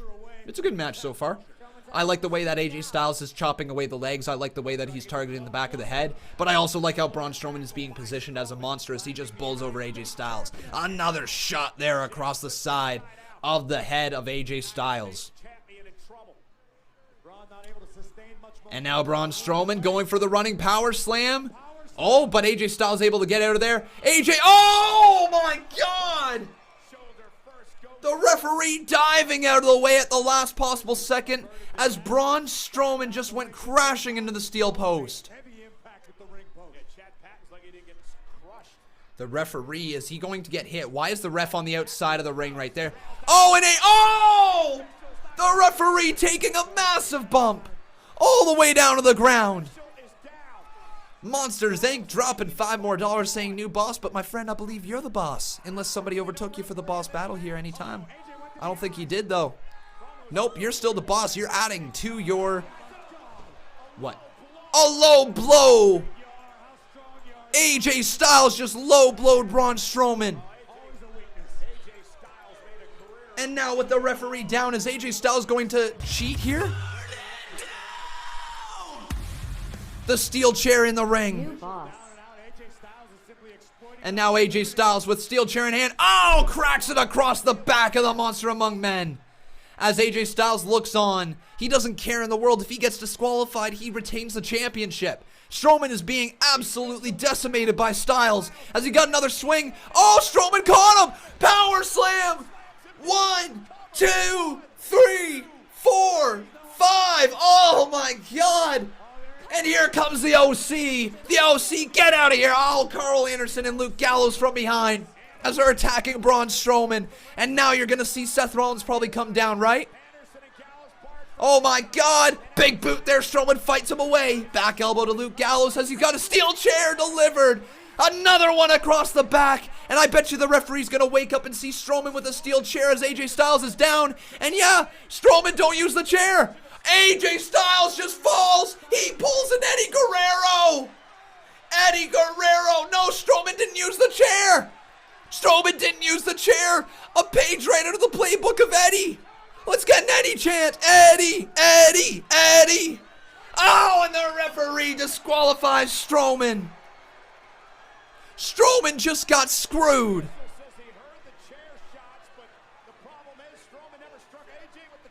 Strowman saying this is bullshit, and rightfully so, man. But now Strowman cracks the shot again across the back of AJ Styles. And to Carl Anderson as well. And to Luke Gallows as the Monster Among Men's been unleashed. Again across the back of AJ Styles.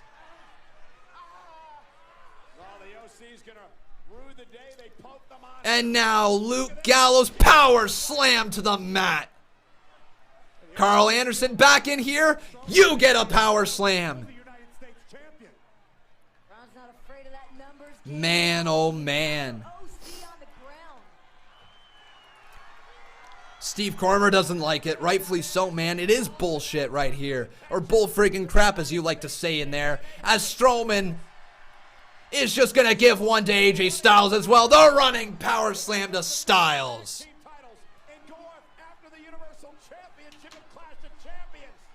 Wait, that's the show?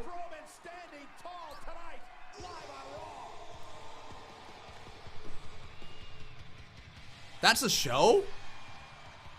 Wait. What? That's the end?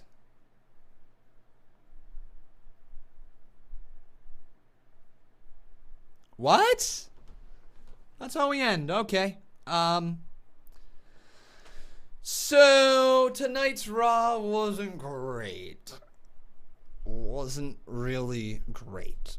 I will talk all about it, though, in the post-show, which is going to be up here on YouTube in about 30 minutes, everybody. So make sure you guys are going to be there live with us. I'm going to post it in the chat right now, so all of you have the link.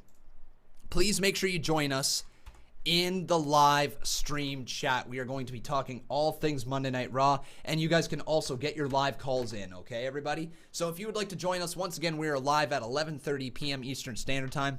But until then, everybody, that is going to be it for me here today. Thank you so much to everybody who subscribed, to everybody who dropped a donation, and continues to make these streams possible. I cannot do these without you, so thank you guys. You're the best community in the world. I love each and every single one of you, and I can't wait to see you once again in the Raw post show. If you happen not to join us over there, though, I want to say thank you for tuning into the Raw stream tonight. Remember, we will be live tomorrow with Fire Pro Wrestling World at 3:30 p.m. Eastern Standard Time, and then we'll be live with Tuesday Night SmackDown at 8 p.m., and again with our Tuesday Night SmackDown post show at 10:30 p.m. Also, all the reaction videos that we'll be uploading, I believe we're going to be uploading the reaction video to Drew McIntyre losing to Ricochet, and a little bit of my rant there because nothing really else was good to upload today. There was no real good moments other than really that match. So that's what I'm going to upload for you guys, I guess. But that is it today, guys. Thank you so much for watching. I've been Con, and that was Monday Night Raw.